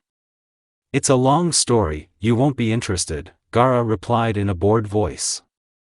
Actually, Hinata would have liked to listen to her, but she didn't insist. He had a dog, but he had such a disinterested face, and the girl decided that it was better not to waste time on a boring story, but it was better to use it usefully. "Gaara-kun, tell me, why are you cheating at cards?" "What's wrong with that?" "It's not fair." "You're too correct, Hinata." The guy replied with a grin, "This is not good, especially for yourself. Niji won't always be there to protect you. Sometimes you need to lie and dodge, you don't always need to be honest." "It's not good to lie either," the girl persisted. "That's what I'm talking about," Gaara shook his head, "everyone lies, not just me. The exception is only small children, but they also learn this over time. Lying helps many people achieve their goals or hide from guilt. But won't the truth be revealed later? And for example, your colleagues at work will understand that you are lying. If they understand, then you're a loser. And a bad liar. Good can be called only when the deceived never learns the truth or does not want to know it. The red-haired man paused, pondering something and continued, here are some doctors, for example, good liars. They tell seriously ill patients that everything will be fine, they believe them, although they know perfectly well that this is a lie, they just want to believe. You know, doctors don't feel much about their patients, but when they go out to tell their relatives bad news, grief and regret play on their faces. They will listen to all the insults and accusations, and then they will go to drink tea. To let through so many experiences of strangers, are you saying that all doctors lie? Hinata interrupted him. No, only those related to death. And we moved away from the topic. A classmate jokingly scolded her, in general, there are very few right people. Those who always tell the truth and expect the same from others, it is difficult to get along with others. He looked at the girl on his lap, no one asks you to lie constantly, but you should be able to see the lies of others, their tricks and setups, and various games with cheating help this. Some of the guys who watched the game knew that I was cheating, but they kept quiet. If they revealed it, they would most likely quarrel with me, and others would trust them less. One of them said this only to his friend, and he left the game almost without loss, so they proved their friendship. Lies can be different, for good and for harm. Learn to live the way others live, but never deviate from your principles. Stop cooing, lovebirds, Naruto's voice came from the side. Let's go have fun. The blonde helped the girl to get up and pulled her to the center of the playground, where all the young people were having fun. As soon as they approached them, Gaara put his arm around Hyuga's shoulders from behind, brought her hand to eye level and looked at his watch. Is it the first hour already? The girl exclaimed in horror. What will her father say when she returns so late, probably for the first time in her life? I'll walk you home. The classmate said and turned to one of the guys standing nearby, lend me your bike, I'll take Hinata home. Isn't it early to go home? He asked thoughtfully. It's just right for her, replied the dog, but also accepted the proffered keys. When did you learn to drive a bike? Uzumaki growled incredulously next to him, and who taught you? About a year and a half ago, Kankuro asked. He refused to do it by hook or by crook, Naruto exclaimed, how did you persuade him? Blackmail.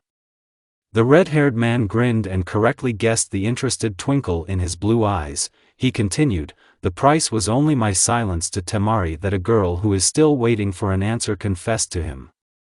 Naruto couldn't resist laughing and clutching his stomach. Kankuro's desire to remain a bachelor in life was as great as Temari's desire to find a mate for his brothers. Don't stay too long, he said after he had finished laughing. Here, put it on, Gaara already told Hinata and handed her the helmet. He got on the bike and looked expectantly at the girl. She hesitated a little, put on her helmet and sat down behind the guy, timidly grabbing him by the waist. Hold on tight, he said, started the bike, and started forward. The girl screamed and clenched her hands with all her might, afraid of falling. In response, she thought she heard a muffled laugh. They drove at full speed, rushing past houses and night signs of shops. Hinata pressed tightly against the back of the guy sitting in front of her and watched the night city. Her heart was pounding with adrenaline, and a slight smile froze on her lips by itself. Yes, she would never forget today. Soon they began to drive up to the house and Gaara slowed down. Will you come with me? The girl asked when the red-haired man got off the motorcycle. I have to explain to your father why you were late, he replied, and without listening to the objections went to the house and knocked on the door. It was opened by a man with a dissatisfied look, and it seems that he decided to scold his daughter from the threshold, but he stumbled upon an unfamiliar guy and changed his mind. Hello. My name is Dog no Gaara, I'm Hinata's classmate. He introduced himself politely, my friend and I met your daughter when she was returning home and detained her a little. I apologize for the inconvenience. And turning to the girl already, I'll meet you at school, he turned around and left. Well, what do you say in your defense, young lady? Hayashi turned to his daughter when she came home. I'm very sorry, father, it won't happen again, she replied, bowing slightly.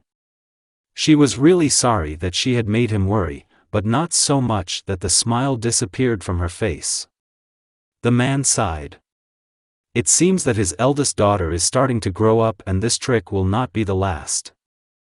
Go to your room, he said, and when Hinata had almost disappeared through the door, after a moment's thought, he added, and I want to get to know your boyfriend and his friend better. He's not my boyfriend. The girl exclaimed and for the first time in her life saw a malicious smile on her father's face. No matter what anyone said about him, Hayashi loved his family. I loved my mom and dad, grandfather and grandmother. And he loved his twin brother Hizashi very much. Strangers had no place in his heart. He was born the eldest son of an old wealthy family. His parents kept a chain of small shops, and had several dojos of their own, in which the brothers themselves were engaged in childhood. They were very similar to Hizashi outwardly, but not inwardly. The burden of responsibility imposed by the status of the heir of an old and noble family did not put pressure on the brother. The older they got, the more different their characters became. And what is most offensive, this did not prevent the younger brother from dragging him into various adventures and troubles. Together with a red-haired beast named Kushina Uzumaki. Like any woman, Kushina could deceive anyone with her appearance and sweet smile. When sensei introduced a new student in the second grade of high school, many guys were glad to see such a lovely angel. In fact, the angel turned out to be a demon, with developing red hair, a stubborn and cheerful character and with an all-in-one place. The angel's image dissipated after the first bruise, in response to a harmless joke about tomatoes. In 1 week of staying at the new school, the crazy Uzumaki managed to arrange 8 fights and bring 3 teachers to hysterics. Around this time, some smart guy called her a bloody habanera and this nickname for a long time plunged half of the school into fear and horror. After the first 2 fights with her, the eldest of Hyuga's brothers completely agreed with him. But the most unexpected thing about this situation was that she became the best friend of his younger twin brother. How this tandem managed to form, both Hyuga brothers themselves still cannot understand. To such a question, Hizashi just shrugged his shoulders and said, somehow. Between Hayashi himself and Kushina, the relationship did not immediately develop. The girl was incredibly infuriated by his boredom, seriousness and following all the rules, and the guy in her was annoyed by almost everything. Disputes between them arose constantly. Uzumaki would give out 2 for any word he said, and then she would take her revenge through small, but incredibly inventive tricks. What is the cost of his own school uniform, which he discovered after a physical education lesson, cut lengthwise and across in response to his words about the lack of culture of the red-haired one. By the end of the first year of study together, they firmly embarked on the path of the Cold War, which, however, did not prevent the girl from dragging Hizashi, and at the same time him, into their crazy adventures. After graduating from high school, the faint hope of a quiet life in the senior died on the vine, as soon as this seemingly cute nightmare on legs flew into the classroom, called him a rotten fish and ran away to share her impressions of holidays abroad with her younger brother. In general, studying at the same school with the red-haired beast seemed to him a living hell, and Uzumaki herself was a personal demon. Red-haired bitch. On the day of the bloody habanero's move to another city, Hayashi joyfully stole a bottle of expensive white wine from his father. For the last 3 years he had not endured the red color, and drank it together with his brother in his room, the elder, for the end of the nightmare, and the younger, from grief because of parting with a friend. As time went on, and with age, Hizashi became more accommodating and responsible, and Hayashi less gloomy, strict, always something, grumbling old man, as his brother liked to say. Hayashi preferred not to remember all the dark spots in his school life and attributed all deviations in his behavior to the influence of the red-haired beast. However, age did not prevent him from hating red-haired people and treating them with great caution. The first stranger who could penetrate into the heart of the eldest son of the Hugo family was Hana. Kind, sweet, beautiful Hana. She flew into his heart like a large-caliber bullet, demolishing all the attitudes, precepts and instructions of a good and obedient boy Hayashi. At that time, he began to freak himself, without the filing of his brother, although he blamed everything on the belated puberty period and the influence of the red bitch. Over time, the hormones calmed down, Hana reciprocated and after graduation became a member of his family. However, in order to put his beloved girl's ring on his cherished finger, he had to drink a lot of blood from his own parents. Having lost one of the free children, not that there were many of them, only 2, they started to arrange the life of the youngest. There was just a good match in mind. 3 times ha. Only after hearing about the beautiful daughter of their business partner and a so good friend, Hisashi immediately started a scandal, broke a couple of expensive vases, like a woman, honestly, clearly an influence, guess who, and ran away from home. All attempts to contact him and somehow talk to him failed, and Hayashi himself did not even think to reason with his brother. In his opinion, business is business, and personal life, and indeed, in principle, the future life of their own children should be decided by themselves, and it is many times more expensive than a contract with Kawasaki-san. After a month of complete disregard, the parents finally gave up, asked for forgiveness, and 2 more years later their family planned another wedding. 3 years after the traditional Japanese wedding, his wife with a sweet smile put him into a stupor with just one innocent phrase, "I'm pregnant."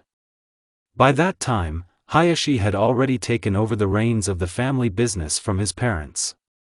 A gloomy and strict man who was feared and respected by his subordinates flew into the astral for almost a week and performed all actions on the machine. My brother laughed and said that he was still holding on, and Hisashi himself began to have a joyful tantrum mixed with panic attacks. After due time, he, looking at his wife's tired but happy smile, tremulously clutched a small bundle with his newborn daughter. Hinata. His little sunshine. Nothing seemed to be able to destroy his happiness. Everything is going smoothly in the family business. The beloved woman gave him a daughter, and behind the door in the corridor, his parents, brother, wife and 6-month-old nephew are waiting for joyful news. As it turned out, fate is also a bitch, even worse than the redhead, and she likes to make a tough joke.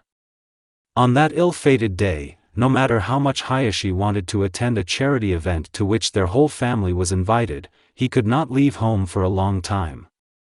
Hana went to the hospital with appendicitis, and baby Hinata had a slight cold. The man considered it unacceptable to leave a 3-month-old child with a babysitter for the whole evening because of some evening of fatbags, so he decided to detain his brother at home a little longer, giving him instructions as an elder. The parents, tired of waiting for them, went ahead in his car, taking their daughter-in-law and nephew with them. The phone rang unexpectedly. Hayashi picked up the phone and an unknown man spoke to him. "Good afternoon. Are you worried about the police department? Please tell me, are you a relative of Hayashi Hugo?" "No, I am Hayashi Hugo." "Oh." The policeman hesitated. "What's there?" Hisashi asked. "From the police," the man answered, covering the phone with his hand. "Put it on speakerphone," the brother said, surprised. "Tell me, does the Subaru Legacy car with the XXX numbers belong to you?" "Yes, tell me finally what happened." Hayashi couldn't stand it. "Yes, of course," the policeman answered and, taking a deep breath, spoke in a monotonous, indifferent voice, as if he was making a report. "An accident has occurred. The truck driver could not cope with the controls and flew into the oncoming lane. Several cars were damaged and your car is among them. There are no survivors." The man did not hear further words of the policeman. He raised his shocked eyes to his brother and saw in them the same shock and the same disbelief that he himself was experiencing now. "Hugo-san? Can you hear me?" A voice came from the phone. Yes, I hear you, what should I do?" Hayashi answered in a hoarse, but rather calm voice, although he wanted to scream, sob, as in his earliest childhood, that mom and dad did not love him, and complain to his dear brother how unfair fate was. But he couldn't. Not now, when he lost his parents, daughter-in-law and little nephew. And he may lose another brother. Looking into his glassy, empty, terribly cold eyes, he realized that he was already losing. "You need to come to the scene of the accident, confirm the identity of the victims, and we will begin to open the cars. The bodies may suffer more, so we need witnesses, preferably from relatives. We'll be there soon." Hinata still had to call a babysitter. They reached the accident site in record time. To tell the truth, the policeman frankly lied about several cars. The size of the accident was simply terrifying. Some part of Hayashi's brain was able to count at least 8 cars in a mess of metal. That's not up to it now. He will never cease to be amazed at his brother's endurance, even in such a terrifying situation. Seeing his own car, the broken face of his mother, the man simply could not utter a word, and the questions of the policeman who came up had to go answer Hisashi himself. Left alone, in front of the wrecked car, Hayashi cursed and thanked fate at the same time. If his wife hadn't been in the hospital, if his daughter hadn't caught a cold, he and his brother would have been in that damn car, and this thought plunged him into even greater horror, Hana and Hinata could have been there. These thoughts drove him crazy and made him manifest all his egoism and bastardism, the existence of most of which he did not even suspect. He would never admit it to anyone, but the man was glad that they were not there. And these weak crumbs of joy against the background of his grief and the even greater grief of his twin plunged into even greater despair. The inarticulate grunting and whimpering that his currently deranged brain caught, the elder Hyuga sincerely considered a hallucination and even shook his mindless head. But no, it wasn't a miscarriage of his sick fantasy. The sound came from somewhere in the pile of metal. Not believing himself, he rushed to his car and looked into an incomprehensible crack that had apparently been a window before. There, inside, something resembling a child's hand flashed by, and the whimpering turned into a weak cry. From the happiness that rolled over, Hayashi tried to open the crumpled door, having suffered several failures and breaking almost all his nails, rushed to a group of rescuers that were not far from him, trying to dig out the corpse of some man from the car. "There's a survivor," the man half whispered, half croaked, pointing his finger at his car, "a child, 9 months old. My nephew." Rescuers did not believe him, for sure they had seen grief-stricken relatives resurrect the corpses of family members in their minds more than once, but they simply could not check. They, too, had a glimmer of hope for a miracle. And it happened. The loud crying that was now coming from the car forced the men to hurriedly, but incredibly carefully, with a crowbar, practically tear out a piece of metal that prevented them from getting a small child. After 15 minutes of tense waiting, Hyuga watched as the rescuer carefully pulled out from under the body of his brother's wife, hungry, frozen, with a wound on his small forehead, but alive, crying Niji. He still couldn't hold back his tears. Hisashi won't bury himself alive, he has something to live for. Further events blurred into one continuous stream. Here he takes his nephew in his arms, here he is interested in where the police are conducting a survey, here he hands his son to his brother and looks at his sparkling tears and a weak smile, here he is already at home calling Hana and clutching his daughter with trembling hands. After 3 years, the pain began to subside, life became the same again and turned into a daily routine. My brother and son went abroad to expand the family business, visiting them from time to time. And 2 years later he had another daughter. Baby Hanabi. It seemed that all the troubles were left behind and nothing could interfere with his happiness anymore. Hanabi was a year old when Hana died. The second birth hit her health hard. For his worries, Hayashi did not even notice at first that his wife was becoming sluggish and began to get sick more often. 6-year-old Hinata understood perfectly well that her mother would not wake up anymore, that like her brother Niji, she now only had a dad. The eldest daughter withdrew into herself and almost stopped talking and smiling. And Hayashi himself began to fear that because of his gentle and kind nature, he might also lose his daughter, and did not even notice how, for his peculiar care, he became more demanding, strict and cold to her. His eyes were opened by Hisashi, who came to stay and decided to leave Niji in the care of his twin to study at home. "What are you doing, you crazy idiot?" my brother shouted, waving his son's toy bat, which he recently bought. "Who are you making out of a child?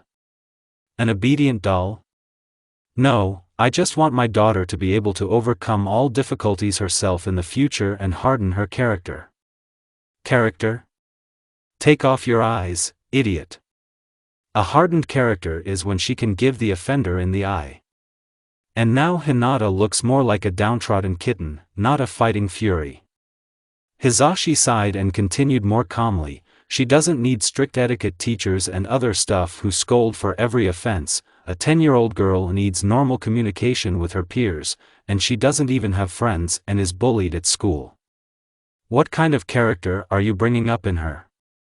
How do you know she's being bullied?" Hayashi asked, ignoring the last question.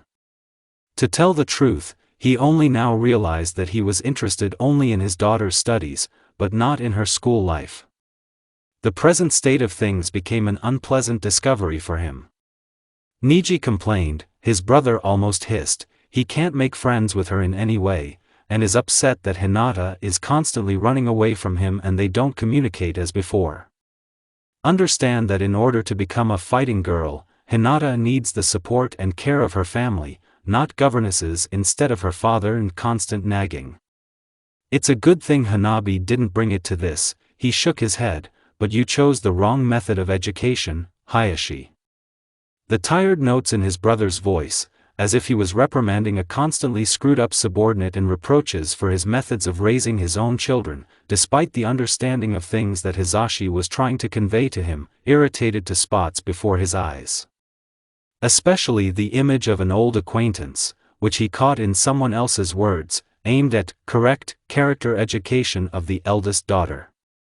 "And she absolutely does not need to become like that red-haired bitch," he muttered irritably in response. "Ryzh, but what does Kushina have to do with it?" My brother exploded again, although it wouldn't hurt. If Hinata were half like this, no one would have thought to bully her, and even if there were willing people, there would be friends who would help and protect her. And you made her a stutterer and all those who are afraid of cramming. Hayashi realized that he remembered Uzumaki's brother in vain. He always, even when it was not required, and most often it was not required, stood up for the bloody habanero and was still upset that he had lost touch with her, and now he squinted just like her when she tried to break someone's nose. However, in the current situation, this beast would definitely not be limited to one nose. The scandal broke out anew. He began to correct his mistakes as soon as the bruise came off his face. The twin still smacked him. He asked the children for forgiveness, kicked out all the teachers, became softer and spent more time with them, interested in their progress and helping to do their homework. At school, Niji took custody of his cousin. They became friends a little, but no other friends were planned yet. Hinata finally stopped stuttering, gradually became a little more confident in herself, and learned to express her point of view and her desires, and not to be silent all the time like a fish. From all this unpleasant situation in every sense, there was one single positive moment. Despite shyness, calm disposition and kind character, the eldest daughter acquired some kind of simply bullish stubbornness in achieving the goals set for her. When one day at breakfast Hinata finally, albeit timidly and not quite sure, said that she would like to learn how to cook a little, Hayashi only miraculously restrained himself from joyous jumping and shouting all over the dining room. The children would have appreciated it. That in other respects did not prevent him from immediately offering several ways to obtain this knowledge: books, a hired teacher, or children's cooking courses. The girl predictably chose books. She didn't want teachers anymore, and there will be a lot of strangers on the courses. The father wished his daughter confidence and more good friends, and according to that, books on cooking were for professional cooks, with a lot of terms and absolutely incomprehensible to children, but he himself did not understand everything while flipping through the book when buying. Hinata just smiled happily and ran off with the book to her room. The man was waiting when, not understanding the contents of the Talmud that he gave her, his daughter would come for help, but he did not wait. A week later, a girl with a disappointed face was throwing some embers out of the frying pan. 2 weeks later she managed to bring several school teachers to a slight tantrum, constantly harassing them, asking them questions about cooking and asking them to clarify incomprehensible terms from the culinary handbook, and 3 days later, with a mixture of uncertainty and pride on her face, she put a plate of his favorite stew in front of Dad and asked him to rate it. Tasting the first spoonful, Hayashi could be sincerely proud of himself. He did not show that he wanted to spit everything out immediately. He calmly ate a burnt, oversalted and incredibly spicy dish with boiled vegetables, thanked Hinata for dinner, praised her for her efforts, said that it turned out well, but she had a lot to grow, gave a couple of parting words, was touched by her happy smile and, the next day, was taken to the hospital with poisoning. At first he thought that his daughter was taking revenge on him so cunningly. But no, she sincerely wanted to please her sensible dad with the help of delicious food cooked with her own hands. After the 5th poisoning, Hayashi still sent her to the courses. In addition to cooking, which the man was secretly happy about, Hinata became a little interested in flowers and collecting herbarium. With Hanabi, things were completely different. The youngest daughter could not choose her occupation in any way. She asked for various books and went to many clubs, started some business and soon quit after losing interest in them. Hayashi surprisingly realized that Hanabi reminded him of his younger brother in this. He also tried a lot of activities until he found a hobby to his liking. After the youngest of Hyuga's children, with the help of a young chemist's kit, blew up her room and this almost brought her father to a heart attack, the man ended this libertine. For the first time, he scolded his youngest daughter very much, hired an etiquette teacher, and said that if she did not decide on the choice of occupation, then etiquette lessons would wake her up as her only hobby. The child was enough for 2 weeks, and with a clear conscience he sent her to a music school to study piano and hired a student of some art institute for drawing lessons. Etiquette was forgotten again. Despite the difference in characters, both of his daughters managed to exhaust him to the limit. Their requests were not something difficult or impossible, though sometimes deadly, mostly for him, and Hayashi performed them with hidden joy, disguising gifts as rewards for success and good behavior. And sometimes a man was very sincerely jealous of his brother. Niji immediately began to go to their family dojo, learn martial arts, while managing to help with the housework. He fired almost all the servants and governesses, keep an eye on his cousins and give little advice to his wayward uncle. Hayashi was bursting with pride. The boy was calm, responsible and did not resemble his crazy brother in their school years at all. When Hisashi missed his son and decided to take him back to America on a permanent basis, the elder Hyuga stood by his nephew to the end. He still didn't know what to answer Hinata's question about what menstruation is and why they go. Time passed, the children grew up, life improved, and Hayashi gradually learned the joys of fatherhood. And how did Hana cope? When Hinata decided to go to her friends and stayed a little late, he wasn't too worried. Hayashi just smiled and was glad that he had not managed to ruin his daughter's life to the end. Let them have fun. So he thought until the hand of the clock passed 12. 2 principals were fighting in the man. One whispered to raise the whole city to the noise and bring his beloved daughter home under his wing. the second beat the first on the head, persistently advised not to get hysterical, give the child freedom, she's a teenager, it said, she'll walk up and come, it said, and with the voice of her brother recalled a long time ago a scandal about the inadmissibility of certain methods of education. When there was a knock, the man almost rushed to the damn door. He took a deep breath, intending to scold his daughter, opened the door, and fell silent. Hinata timidly stood with her eyes lowered to the floor, completely unharmed, and behind her was a guy. I didn't pay attention to Hyuga's face, he was looking at his hair.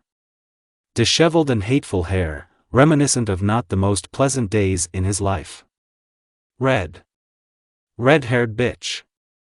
The thought flew through his head that he and Uzumaki were the same age, and despite the character, she was not ugly at all and she could have children. Hayashi suppressed a panicked urge to drag his daughter into the house and slam the door in her companion's face.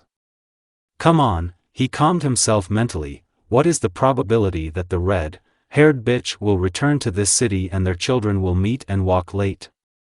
And you can't judge a person by the color of his hair. It's impossible, right? He looked at the guy, and a faint hope for the correctness of his statement died on the vine. Torn trousers, a light t-shirt stained with blood, numerous chains and bracelets on trained hands and some wild jewelry on the neck. Another man noted the tattoo and the confident look of green eyes. Kushina seems to have blue eyes, no? Hello.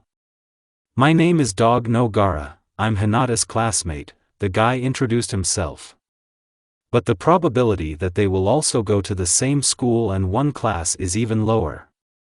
And he said, but? That's good, it's not Uzumaki, the man thought with relief, then became alarmed again, this is not an indicator. Kushina most likely got married and changed her last name.